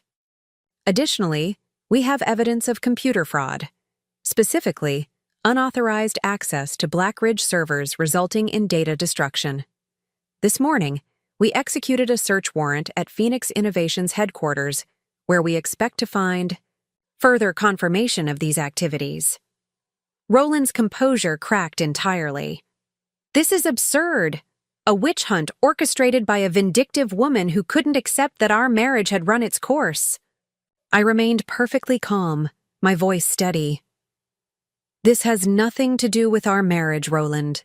This is about your systematic betrayal of your fiduciary duties, your fraudulent business practices, and your willingness to damage the company you claim to care about, all to maintain control you no longer deserve." One by one, the investors began distancing themselves, making calls to their attorneys, or simply leaving the room altogether. Roland watched his carefully constructed alliance disintegrate before his eyes, his expression shifting from anger to disbelief to something approaching desperation. "You can't do this," he said, but the words lacked conviction. "Everything I did was for Blackridge's benefit." "No, Roland. Everything you did was for your own benefit. Blackridge was simply the vehicle for your ambition and ego." I gestured to the SEC investigators who had begun collecting documents and electronic devices from the remaining participants. "This meeting is concluded, gentlemen.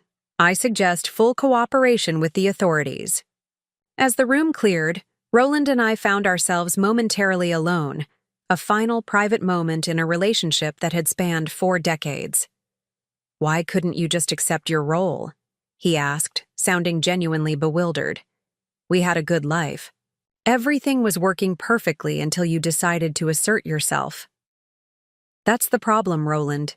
It was working perfectly for you, not for me."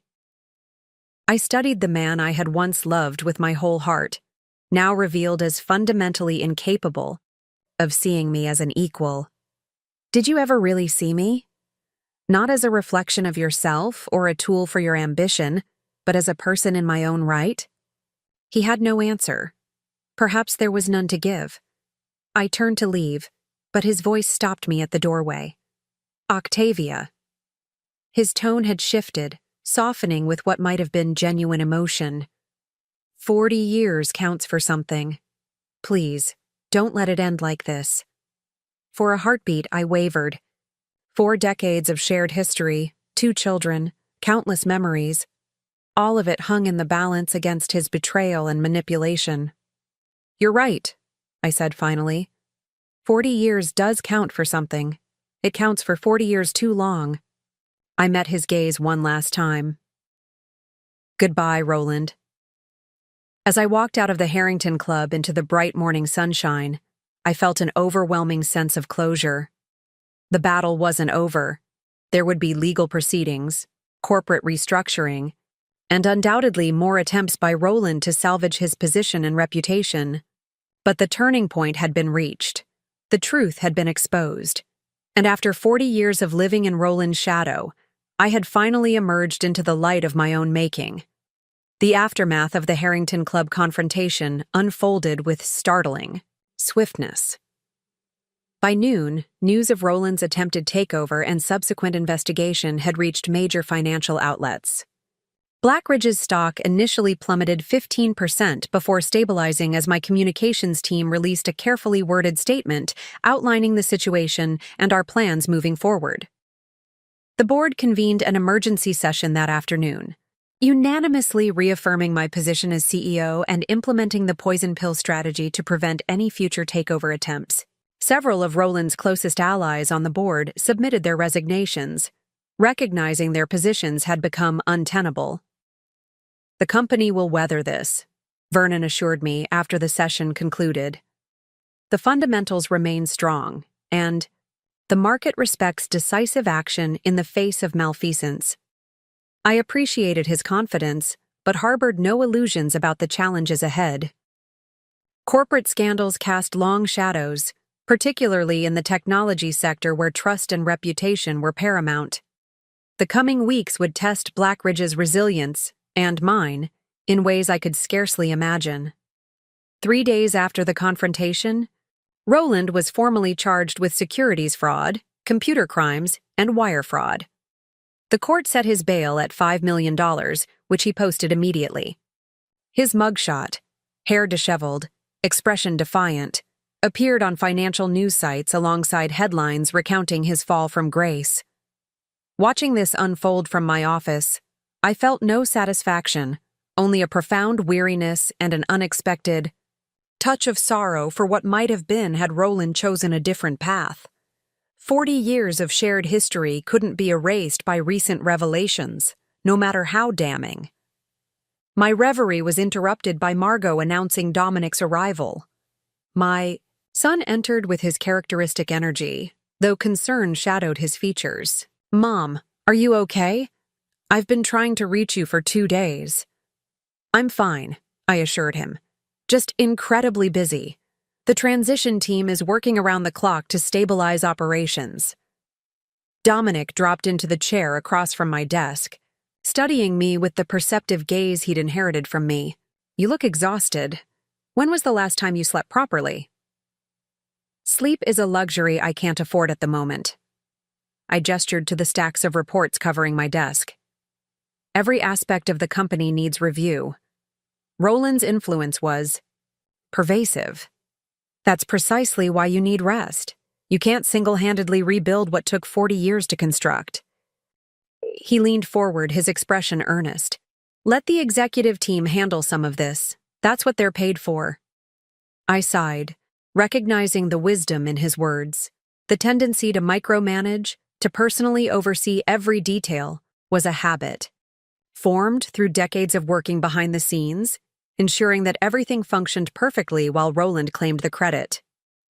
"You're right," I conceded. "I've scheduled a meeting with the executive committee tomorrow to delegate responsibilities more effectively." "Good."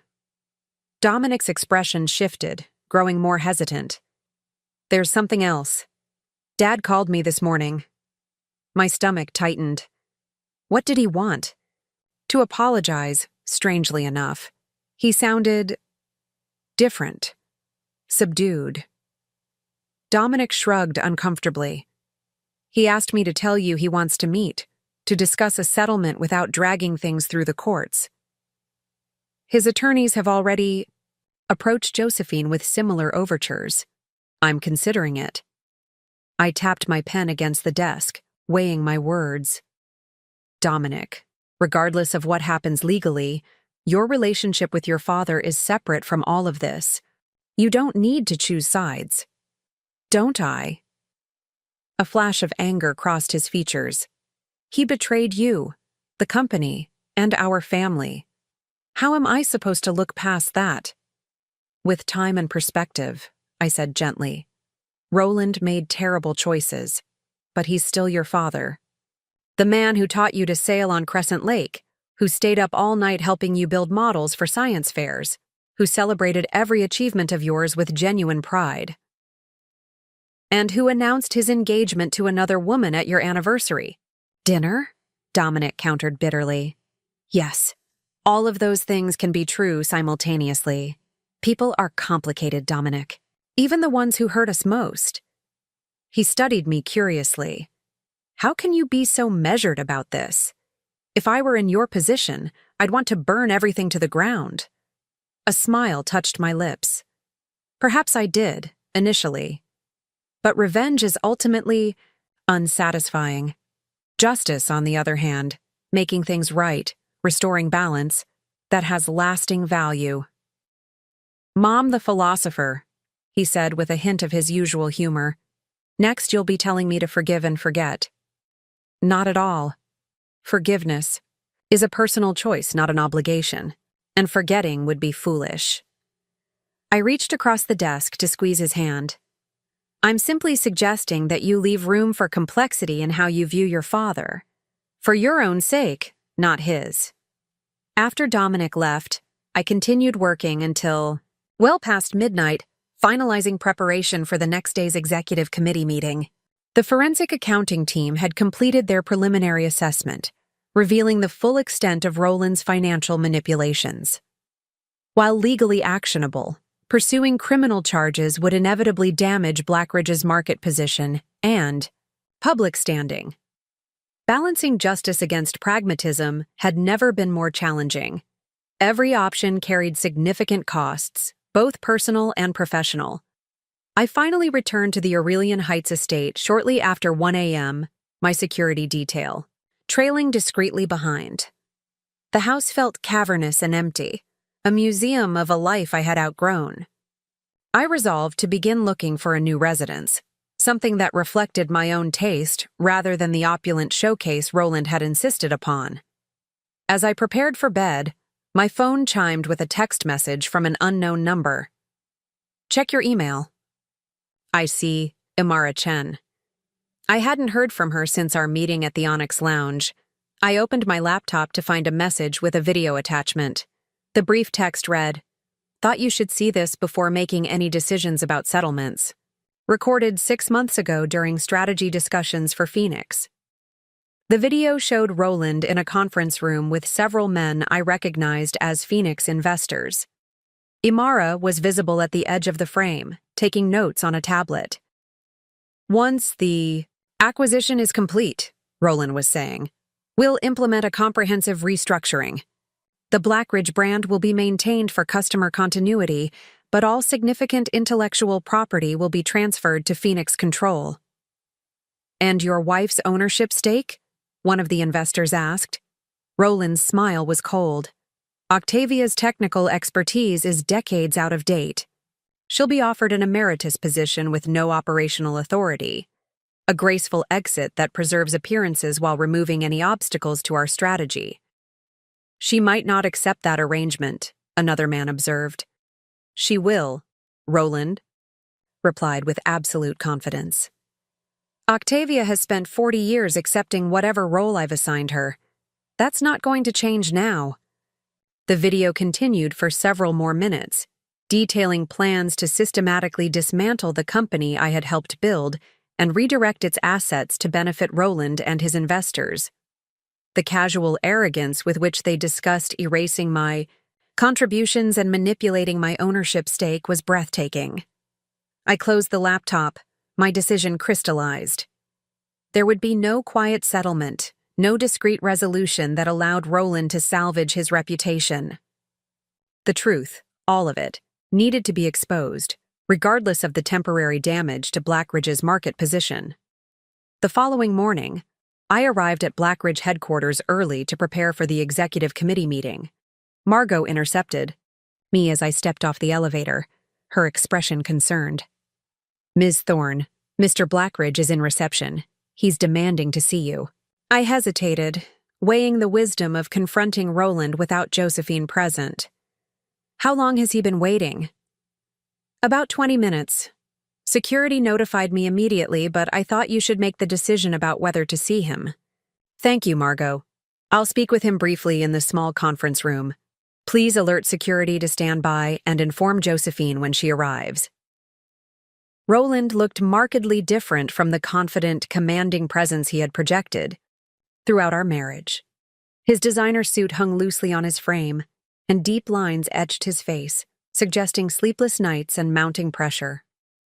Octavia. He rose as I entered, his voice unexpectedly subdued. Thank you for seeing me. Make it quick, Roland. I have a meeting in 30 minutes. He gestured to the chair across from him. Please, just 5 minutes of your time. I remained standing. Say what you came to say. I've been thinking about our last conversation at the Harrington Club, your question about whether I ever really saw you.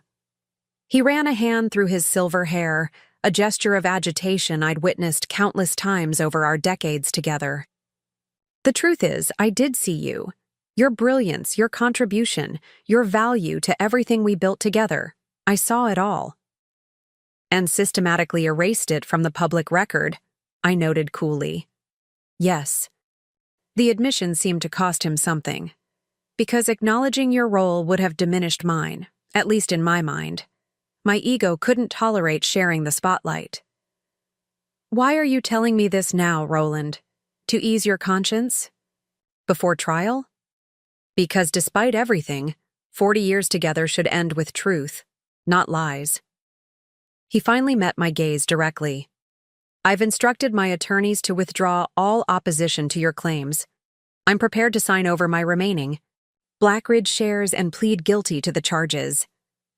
My surprise must have shown on my face because he continued with growing urgency. In exchange, I'm asking for one consideration, not for myself, but for Lyra and Dominic. A public statement from Blackridge indicating that the investigation revealed no compromise of client data or system security. Is that true? Yes.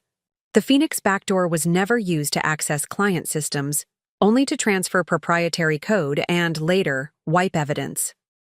Our children's professional reputations shouldn't suffer because of my actions. I considered his proposal carefully. The requested statement would be factually accurate while potentially mitigating some of the market damage from the scandal. It wasn't amnesty or exoneration, merely a clarification that would protect innocent parties. I'll discuss it with legal counsel and the board, I said finally. If your confession is comprehensive and your cooperation complete, I see no reason why we couldn't issue such a statement. Relief washed over his features. Thank you, Octavia. As he stood to leave, I added, Why the change of heart, Roland? The last time we spoke, you were still fighting to maintain control. He paused at the door, his shoulders slumping slightly. Imara sent me the Phoenix conference video last night, along with a message that she'd forwarded it to prosecutors. There's no plausible defense against my own recorded words. So this isn't about conscience at all. It's about damage control. Perhaps initially, he admitted, but facing the inevitable has a way of inspiring reflection. I've had to acknowledge some uncomfortable truths about myself and the man I've become. He glanced back at me, his expression uncharacteristically vulnerable. For what it's worth, I am sorry, Octavia. Not just for getting caught, but for the decades of disrespect and erasure. You deserved better. After Roland left, I sat alone in the conference room, processing this unexpected development. His apology, however belated and self-serving, represented the first genuine acknowledgement of my value in 40 years of partnership. The irony was palpable. It had taken complete professional devastation for Roland to finally see me clearly. The executive committee meeting proceeded as scheduled, with each department head providing updates on their areas of responsibility. The mood was somber but determined as we discussed strategies for rebuilding trust with investors, clients, and the public. The next quarter will be challenging, our CFO acknowledged, but the fundamentals remain strong. Our client retention is holding steady at 93%, and the Nexus platform continues to outperform competitors in benchmark tests. What about the Phoenix intellectual property? Xavier asked. With the servers compromised, how much of that work have we lost permanently? Less than initially feared, I replied. Thanks to Imara Chen's cooperation, we've recovered approximately 80% of the affected code. Our development team is already working to reintegrate it into Blackridge systems. Speaking of Imara, our chief legal officer interjected, prosecutors have offered her a cooperation agreement in exchange for reduced charges. Her testimony will be crucial in the case against Roland. I nodded, unsurprised. She's made amends as best she could. Whether that's sufficient is for the courts to decide, not us. The meeting continued for another hour as we finalized plans for the coming weeks, restructuring the executive team, enhancing security protocols, and developing a transparent communication strategy for investors and clients. As the team dispersed, Vernon remained behind, his expression thoughtful. Roland came to see you this morning. News travels fast. In a company recovering from betrayal, people notice everything. He studied me carefully. What did he want? I summarized Roland's proposal, including his offer to plead guilty and transfer his remaining shares. And you believe him? Vernon's skepticism was evident. I believe he's recognized the futility of fighting. Whether that constitutes genuine remorse is debatable. People like Roland rarely change fundamentally, Octavia. They simply adapt their tactics to new circumstances. Perhaps, I conceded. But his proposal benefits Blackridge regardless of his motivation. A prolonged legal battle would only extend the market uncertainty. Vernon nodded slowly. There's wisdom in that approach. The sooner we can put this chapter behind us, the better for everyone involved. He rose to leave, then added, just be careful. Even wounded, Roland is dangerous. The warning was unnecessary. No one understood Roland's capacity for deception better than I did. Yet something in our brief interaction that morning suggested a genuine reckoning, however self-serving it might be. That evening, I finally began the process of reclaiming my personal life, starting with the Aurelian Heights estate. I hired an interior designer specializing in contemporary minimalism, seeking to transform the ostentatious space into something reflecting my own aesthetic. The bones of the house are magnificent, Elise Kojima observed as she toured the main floor. But the current design feels performative rather than personal, like a stage set rather than a home. Exactly, I agreed, relieved by her immediate understanding. It was designed to project a certain image of success, not to be comfortable or functional. And what would you like it to project now? I considered the question carefully. Authenticity, intellectual curiosity, a sense of peace. She smiled, jotting notes in her portfolio. I can work with that. Any specific requirements for your home office? I assume that's a priority space. Absolutely. Natural light, comfortable seating for long work sessions, and plenty of bookshelves. I have technical texts in storage that haven't seen daylight in years. As we continued through the house, I found myself experiencing a curious lightness. Each decision to alter Roland's carefully curated showcase felt like reclaiming another small piece of myself. Later that night, as I reviewed preliminary design concepts in my temporary home office, Lyra called. I just heard about Dad's plea deal. Are you okay with this outcome? I suggested it myself, actually. A trial would only prolong the damage to Blackridge. But what about justice? After everything he did to you, to the company, he gets to avoid a public reckoning. The plea includes full admission of guilt, disgorgement of all ill-gotten gains, and significant financial penalties. That's sufficient justice for me. I paused, choosing my next words carefully. Lyra, I spent 40 years living with anger I didn't even recognize. I'm not interested in carrying that weight any longer. "You're being remarkably generous," she observed, her tone suggesting she wasn't sure whether to admire or question my decision. "Not generous, practical. Energy directed toward revenge is energy diverted from rebuilding. Blackridge needs the latter more than the former right now." Our conversation shifted to lighter topics: Lyra's recent promotion, her plans to visit the following weekend, her tentative steps toward reconciliation with her father. Like Dominic, she was navigating the complex emotional terrain of maintaining a relationship with Roland while acknowledging his profound betrayal. The weeks that followed brought gradual stabilization. Roland's public guilty plea and comprehensive statement of responsibility helped calm investor concerns. The market responded positively to our transparency regarding the scandal and our concrete plans for preventing similar issues in the future. Blackridge stock, which had fallen nearly 20% during the crisis, recovered half those losses within a month.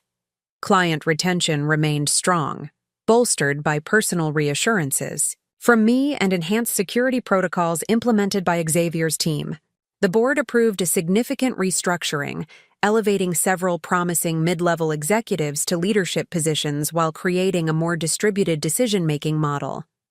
The changes were designed to prevent the concentration of power that had enabled Roland's malfeasance while fostering innovation throughout the organization. Personally, I found a new rhythm in my role as CEO. The initial 80-hour weeks gradually moderated to a more sustainable pace as I learned to delegate effectively and trust my leadership team. For the first time in decades, I allowed myself to enjoy the creative aspects of technology again, spending several hours each week in our research lab, collaborating with developers on next-generation security protocols.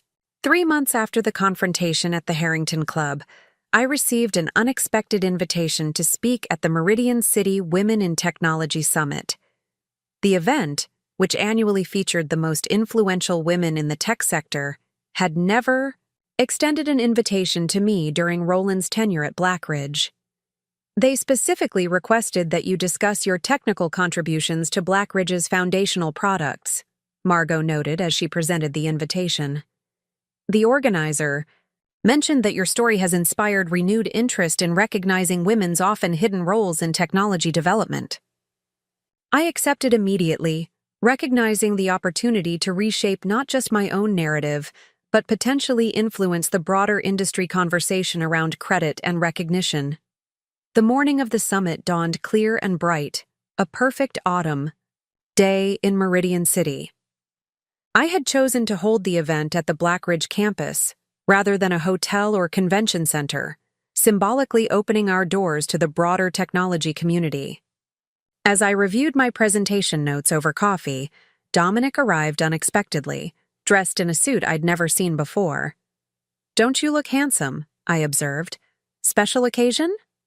"I'm introducing you at the summit," he replied with a grin. "Didn't Margot tell you?" "She most certainly did not." I made a mental note to thank my assistant for the thoughtful surprise. The organizers asked Lyra and me last week. She had a conflict with a client presentation in Geneva, so I get the honor. Solo. His expression softened. "I've been working on my remarks for days.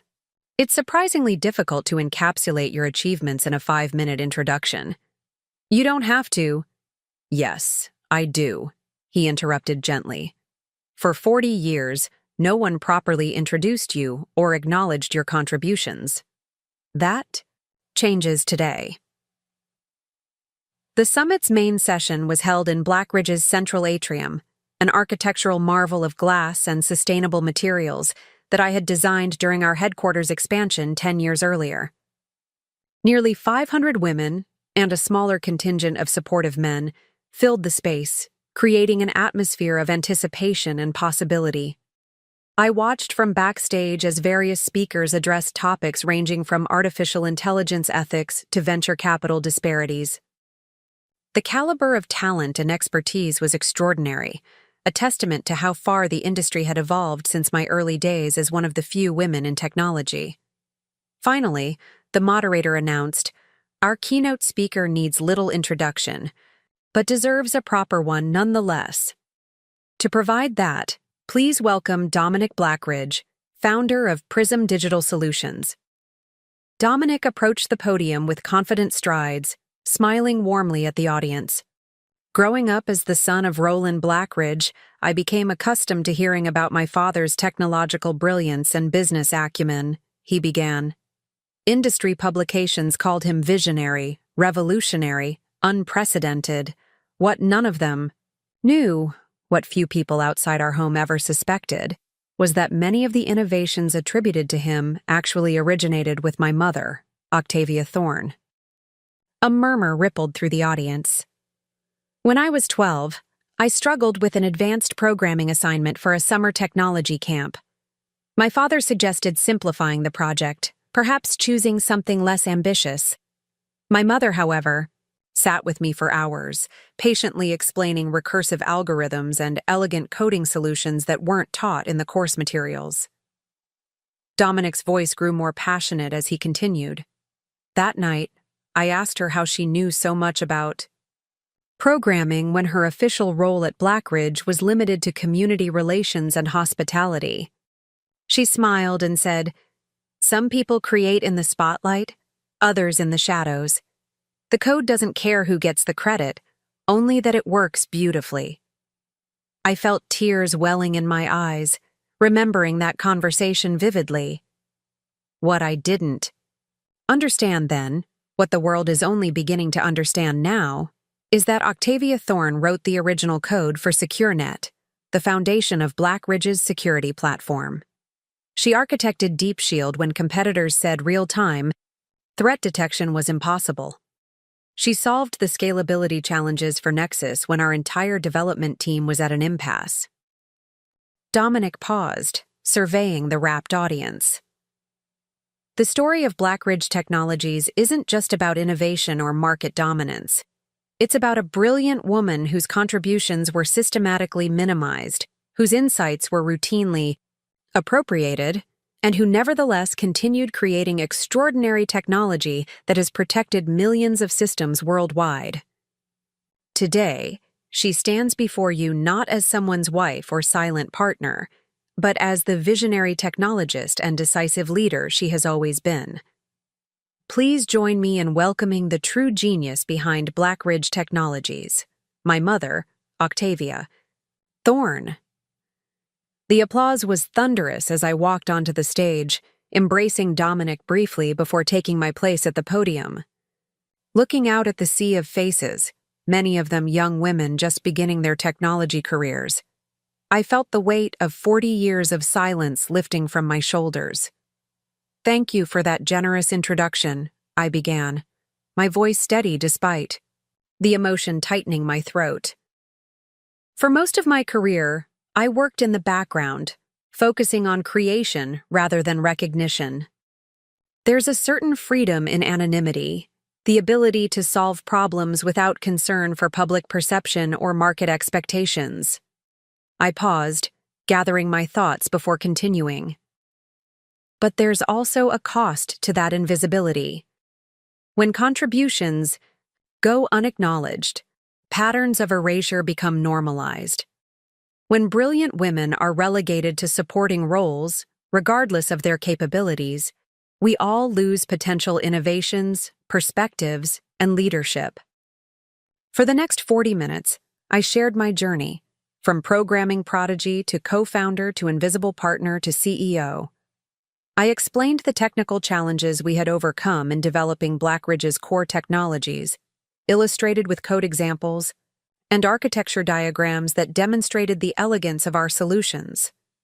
Throughout the presentation, I maintained a careful balance, acknowledging Roland's genuine contributions while reclaiming my own achievements. This wasn't about vilifying him, but about restoring historical accuracy and providing a complete picture of Blackridge's development. "The lesson I hope you'll take from my experience," I concluded, "is not that partnership is inherently flawed or that recognition should be your primary goal. Rather, it's that your work deserves documentation, your contributions merit acknowledgement, and your voice belongs in every room where decisions about your creations are made. The standing ovation that followed lasted nearly 2 minutes. As the applause finally subsided, the moderator opened the floor for questions. Hands shot up throughout the audience, but one in particular caught my attention. A young woman in the front row who reminded me powerfully of myself 4 decades earlier. "Dr. Thorne," she began, her voice slightly tremulous with nervousness. "I'm developing a machine learning framework that my advisor keeps presenting as his own work. How do I assert myself without damaging my academic future?" The question resonated deeply, echoing challenges I had faced repeatedly throughout my career. "Document everything," I advised. "Maintain separate repositories of your work, including timestamped development logs.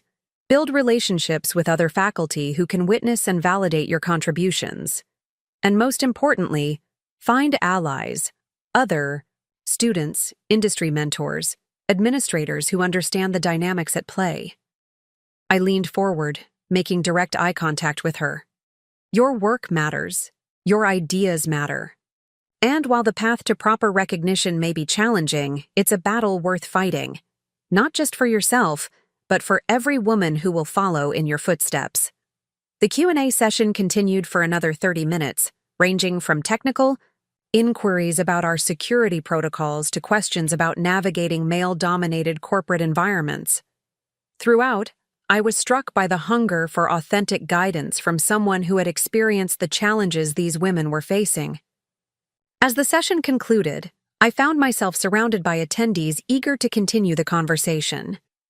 Many shared their own stories of diminishment and erasure, while others sought specific advice about establishing themselves in technical leadership roles. Hours later, as the last of the summit attendees departed, I returned to my office to find an elaborate floral arrangement on my desk. The card read simply, "To the woman who never needed anyone's permission to be extraordinary, L&D."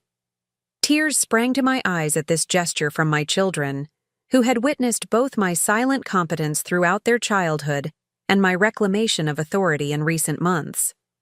That evening, as I drove home to the Aurelian Heights estate, now transformed into a space that reflected my own taste and priorities, I reflected on the journey of the past few months, from invisible partner to public figure, from supporting player to acknowledged innovator, from Roland's wife to Octavia Thorne.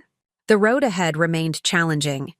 Blackridge was still rebuilding trust with investors, Roland's legal proceedings continued to generate occasional headlines, and competitors were naturally attempting to exploit our temporary vulnerability. Yet for the first time in decades, I felt completely aligned with my true self. The technical prodigy who had fallen in love with coding, the visionary who had co-founded Blackridge, the leader who was now guiding it into a more transparent and innovative future. As I pulled into the driveway, my phone chimed with an incoming email. The subject line read, "Meridian Technology Achievement Awards, Nomination." I smiled, recognizing life's occasional poetic symmetry. 40 years after being relegated to the role of supportive wife, at the same award ceremony where Roland was celebrated as a tech pioneer, I had been nominated in my own right. The journey from invisibility to recognition had been neither quick nor easy, but standing firmly in my own identity, acknowledged for my own achievements, I knew with absolute certainty it had been worth every step.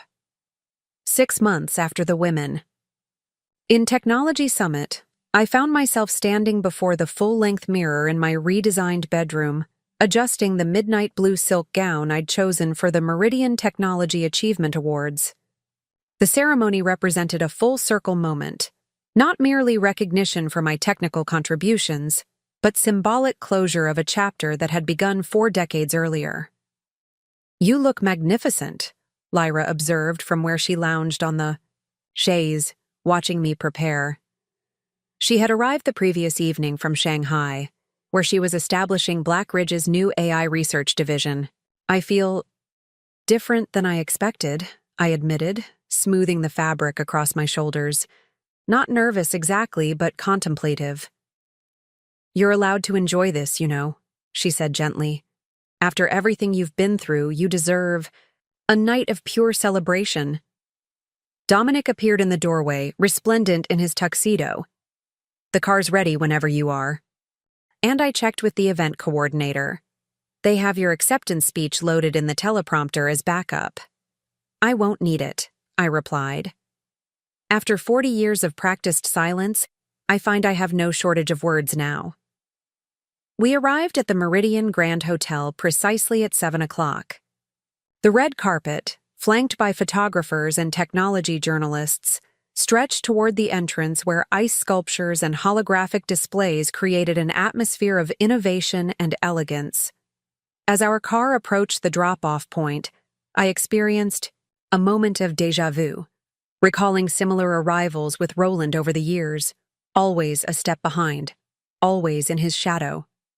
This time, as the valet opened my door, I stepped forward into the flashbulbs alone, flanked by my children, the new generation of Blackridge leadership walking proudly beside, not behind, their mother. Dr. Thorne, how does it feel to be nominated? For Innovator of the Year after decades of working behind the scenes? A reporter called out. I paused, offering a genuine smile. It feels like coming home to myself. Inside the grand ballroom, nearly 1,000 guests mingled beneath crystal chandeliers. The cream of Meridian City's technology sector gathered to celebrate the year's achievements. I noticed Roland immediately. He sat at a table near the back, granted permission to attend as part of his plea agreement's community service component. Our eyes met briefly across the room. He raised his water glass in a small, acknowledging gesture. I nodded in return, then turned away to greet colleagues and competitors who approached with warm congratulations. Vincent Nakamura, CEO of our primary competitor, intercepted me with a rueful smile. I owe you an apology, Octavia. For years, I negotiated exclusively with Roland, believing he was the technical mind behind Blackridge. Had I known the truth, I would have sought your insights directly. The past can't be rewritten, I replied diplomatically, but the future remains unscripted. As we found our seats for dinner, I was surrounded by the new Blackridge executive team, Xavier, now Chief Technology Officer, Margot, promoted to Chief of Staff, and several rising stars I'd elevated from middle management. The company table buzzed with energy and optimism, a marked contrast to the stilted corporate dinners of Roland's era. The master of ceremonies, tech journalist Priya Venkatesan, took the stage as dessert was served. Tonight, we celebrate innovation, perseverance, and the courage to challenge established narratives, she began. This year's nominees represent not just technical excellence, but the human stories behind our digital transformation. Category after category was announced: Best Startup, Most Innovative Application, Excellence in AI Ethics, each winner receiving thunderous applause. Finally, Priya reached the evening's premiere award. The Innovator of the Year represents the highest achievement in our field, recognizing sustained contribution to technological advancement, visionary leadership, and profound impact on the industry. This year's nominees include Dr. Marcus Chen for breakthrough quantum computing algorithms, Sarah Johansson for revolutionary biotech interfaces, and Dr. Octavia Thorne for foundational contributions to cybersecurity architecture and corporate leadership transformation. The screens displayed montages of each nominee's work. When my segment appeared, showing the evolution of Blackridge's security platforms alongside recent footage from the Women in Technology Summit, I heard Lyra's sharp intake of breath beside me. And the Meridian Technology Achievement Award for Innovator of the Year goes to... Priya opened the envelope with deliberate ceremony. Dr. Octavia Thorne. The ballroom erupted. As I rose, accepting embraces from my children and colleagues, the standing ovation swept through the room like a wave. I made my way to the stage, conscious of every step, every breath, every heartbeat, marking this moment of recognition. Priya handed me the crystal trophy, an elegant spiral design representing innovation's upward trajectory. Dr. Thorne, your acceptance speech, please. I approached the podium, looking out at the sea of faces, colleagues, competitors, journalists, and notably, Roland in the back row, his expression unreadable in the dimmed lighting. 40 years ago, I began, my voice strong and clear. I wrote the first lines of code for what would become Blackridge Technologies. I was 25, newly married, and convinced that technical excellence would naturally lead to recognition and respect. The room fell absolutely silent, everyone sensing the weight of the moment. I was naive. Over the subsequent decades, I learned that brilliance alone isn't enough when systems are designed to elevate certain voices while muting others. I discovered that innovation can be credited to those who market it, rather than those who create it. I experienced firsthand how easily contributions can be erased from the historical record when power dynamics favor selective memory. I paused, letting the words settle.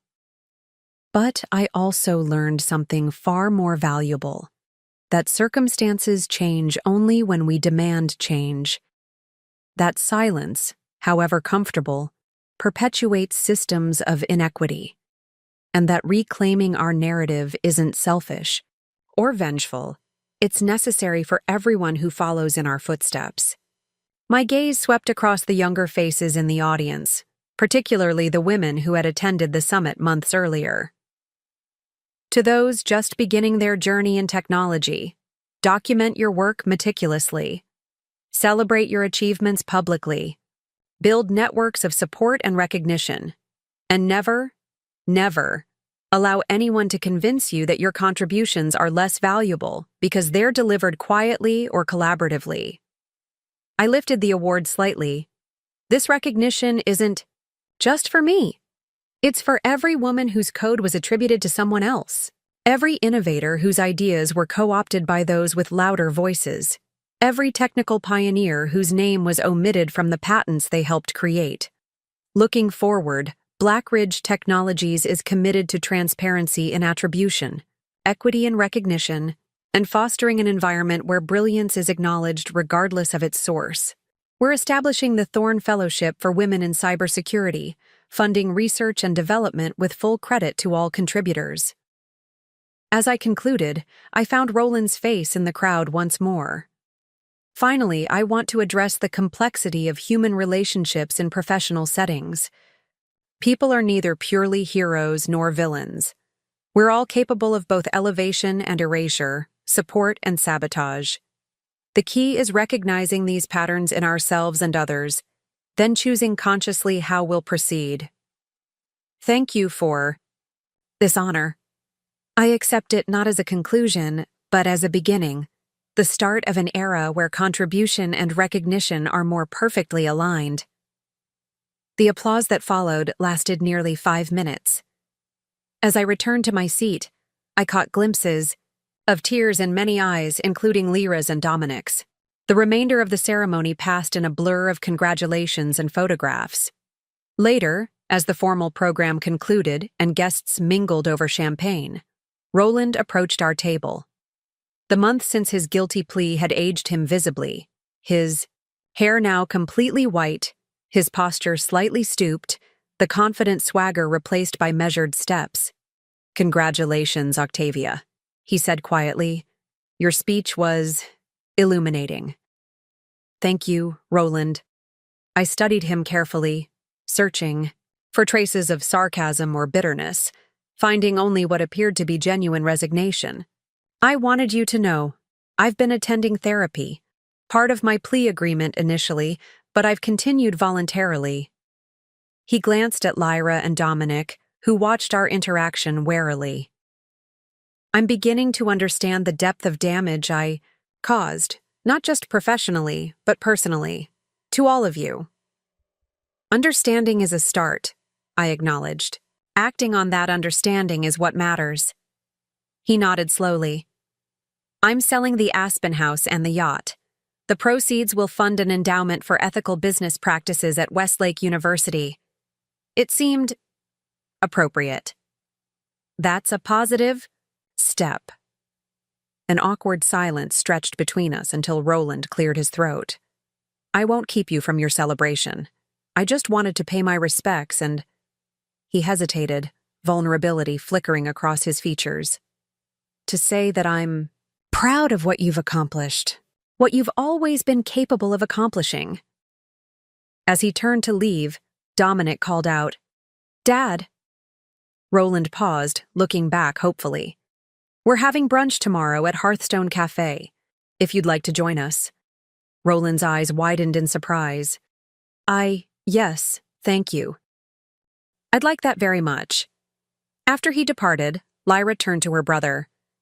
Are you sure about brunch? Dominic shrugged. He's trying. That counts for something. He looked at me. Besides, Mom's right. People are complicated. Maybe it's time. We started dealing with that complexity instead of avoiding it. The next morning brought unexpected snow, fat flakes drifting lazily past the windows of Hearthstone Cafe as our reconfigured family gathered around a corner table. Roland arrived precisely on time, dressed casually in clothes I didn't recognize. Perhaps purchased after our separation, representing his new, humbler circumstances. Conversation started tentatively, focusing on safe topics like Lyra's work in Shanghai and Dominic's latest app development project. Gradually, as coffee cups were refilled and plates cleared, the dialogue deepened. I've been reading about narcissistic personality patterns, Roland offered unexpectedly. My therapist suggested I might recognize some traits in myself. Dominic nearly choked on his coffee. You think? Dom, I cautioned gently. No, he's right to be skeptical, Roland said. I spent 40 years crafting a narrative where I was always the hero, always the victim when challenged. It's unsettling to recognize how thoroughly I convinced myself of that fiction. What changed? Lyra asked, her scientific curiosity apparently overriding her residual anger. Losing everything, Roland replied simply. When you strip away the company, the reputation, the carefully constructed image, you're left with just yourself, and I didn't like what I found. The vulnerability in his voice was unprecedented. Throughout our marriage, Roland had projected unshakable confidence, deflecting any suggestion of personal fault with charm or irritation. This version, uncertain, introspective, was entirely foreign. I've been writing, he continued, not for publication, just processing, trying to understand how I became someone who could systematically erase his wife's contributions while convincing himself it was justified. And what have you concluded? I asked, genuinely curious. That I was terrified, he admitted. From our first meeting at Westlake, you outshone me intellectually. Every achievement, every innovation confirmed what I feared, that I was the lesser partner. Instead of celebrating your brilliance, I felt threatened by it. So I constructed a reality where your contributions were supportive rather than foundational. The rawness of his confession hung heavy over our table. Lyra reached across to squeeze my hand, while Dominic studied his father with an expression caught between anger and pity. I don't expect forgiveness, Roland added quickly. I just wanted you to know that I finally understand the magnitude of what I stole from you, Octavia. Not just credit or recognition, but the fundamental right to be seen as yourself. I appreciate your honesty, I replied carefully. Healing isn't linear for any of us, but acknowledgement is a necessary first step. We parted ways outside the cafe with tentative plans for another family meal the following month. As I watched Roland walk away through the gentle snowfall, I reflected on the unpredictable nature of human transformation. Whether his evolution was genuine remained to be seen, but I found myself hoping it was, not for my sake, but for his. In the months that followed, Blackridge Technologies flourished under its restructured leadership. The transparency initiatives I'd implemented attracted top talent from across the industry, particularly women who'd grown frustrated with traditional tech culture. Our stock price not only recovered, but reached record highs as investors recognized the value of diverse perspectives. In innovation, the Thorne Fellowship launched with impressive funding, supporting 20 women pursuing advanced degrees in cybersecurity. I insisted on teaching one seminar each semester, finding unexpected joy in nurturing the next generation of technical pioneers. On the first anniversary of my appointment as CEO, we unveiled Nexus 2.0, a completely reimagined security platform incorporating AI-driven threat prediction and quantum-resistant encryption. The development team, now equally balanced between genders, had produced something truly revolutionary. "Your mother's fingerprints are all over this code," Xavier commented during the launch event. "Elegant solutions to complex problems. That's pure Octavia." "Actually," I corrected with a smile, "it's pure collaboration. Every significant innovation in this platform originated from team dialogue and diverse perspectives. That's the future of technology. Not individual genius, but collective brilliance." The media coverage of Nexus 2.0 invariably referenced the company's dramatic transformation over the past year. Several profiles painted me as a phoenix rising from the ashes of my marriage, but I rejected that narrative. I hadn't risen from ashes. I'd stepped out of shadows I should never have occupied in the first place. 3 years after that fateful anniversary dinner at Bellissimo's, I stood in my office, now thoroughly personalized with technical books, family photographs, and awards acknowledging both past innovations and current leadership, preparing for our annual shareholders meeting. Margot entered with the final agenda. "The board unanimously approved your recommendation to establish an independent ethics oversight committee," she reported. "And the employee satisfaction survey results are remarkable, 97% positive, with particularly high scores for leadership transparency and recognition of contributions." Excellent. Company culture transformation isn't just about grand gestures. It's about consistent daily commitment to equity and acknowledgement. "Oh, speaking of acknowledgement," Margot added with a knowing smile, "there's a delegation from the Computer History Museum waiting in the conference room. They want to discuss updating their exhibit on cybersecurity pioneers to properly reflect your role in developing foundational protocols." I laughed, remembering how I'd once believed technical excellence would naturally lead to recognition. The path had been far more circuitous than my younger self could have imagined, but ultimately more rewarding for its complexity. As I headed toward the conference room, I passed the wall where Roland's portraits once hung, now replaced with a timeline of Blackridge innovations featuring photographs of every contributor, regardless of role or recognition. My own image appeared periodically, but no more prominently than others who'd shaped our success. That evening, I returned to my thoroughly reimagined home, walls now lined with books, laboratories converted to a personal workshop where I still coded for pleasure, gardens redesigned for contemplation rather than display. The estate felt genuinely mine for the first time in decades. Settling into my study with tea and the latest quantum computing journals, I reflected on the journey from invisible partner to acknowledged innovator. The technology industry remained imperfect, still grappling with systemic biases and attribution inequities. But change was visible, measurable, accelerating. My phone chimed with a message from Roland. A simple note about an article he'd read discussing the importance of documenting women's contributions to early computing. Our relationship had evolved into something neither marriage nor friendship, but rather a careful acknowledgement of shared history and divergent paths. As twilight settled over Meridian City, painting the sky in shades of amber and rose, I opened my development environment and began coding. Not for Blackridge, not for recognition, but for the pure joy of creation that had first drawn me to technology 45 years ago. The algorithm taking shape on my screen was elegant, efficient, and entirely unnecessary for any current project. I saved it to my personal repository with a smile, knowing that somewhere in the city, perhaps, at this very moment, Another young woman was discovering the magic of making machines dance to her commands. The future stretched ahead, rich with possibility. Blackridge Technologies would continue evolving, the Thorne Fellowship would nurture new talent, and the industry would gradually reshape itself into something more equitable and transparent. But tonight, I coded simply because I could, because creativity, once liberated from the constraints of others' expectations, flows as naturally as breath.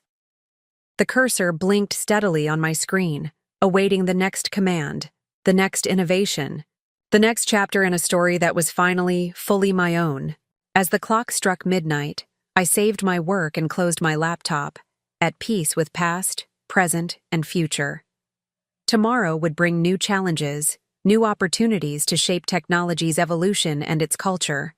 But tonight, I celebrated the profound satisfaction of living authentically, no longer in shadows, no longer silenced, no longer accepting anything less than complete recognition of my contributions to the digital world we'd built together.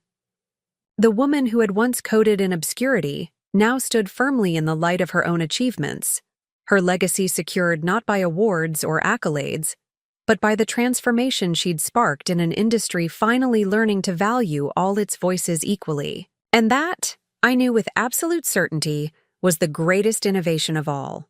Up next, you've got 2 more standout stories right on your screen. If this one hit the mark, you won't want to pass these up. Just click and check them out.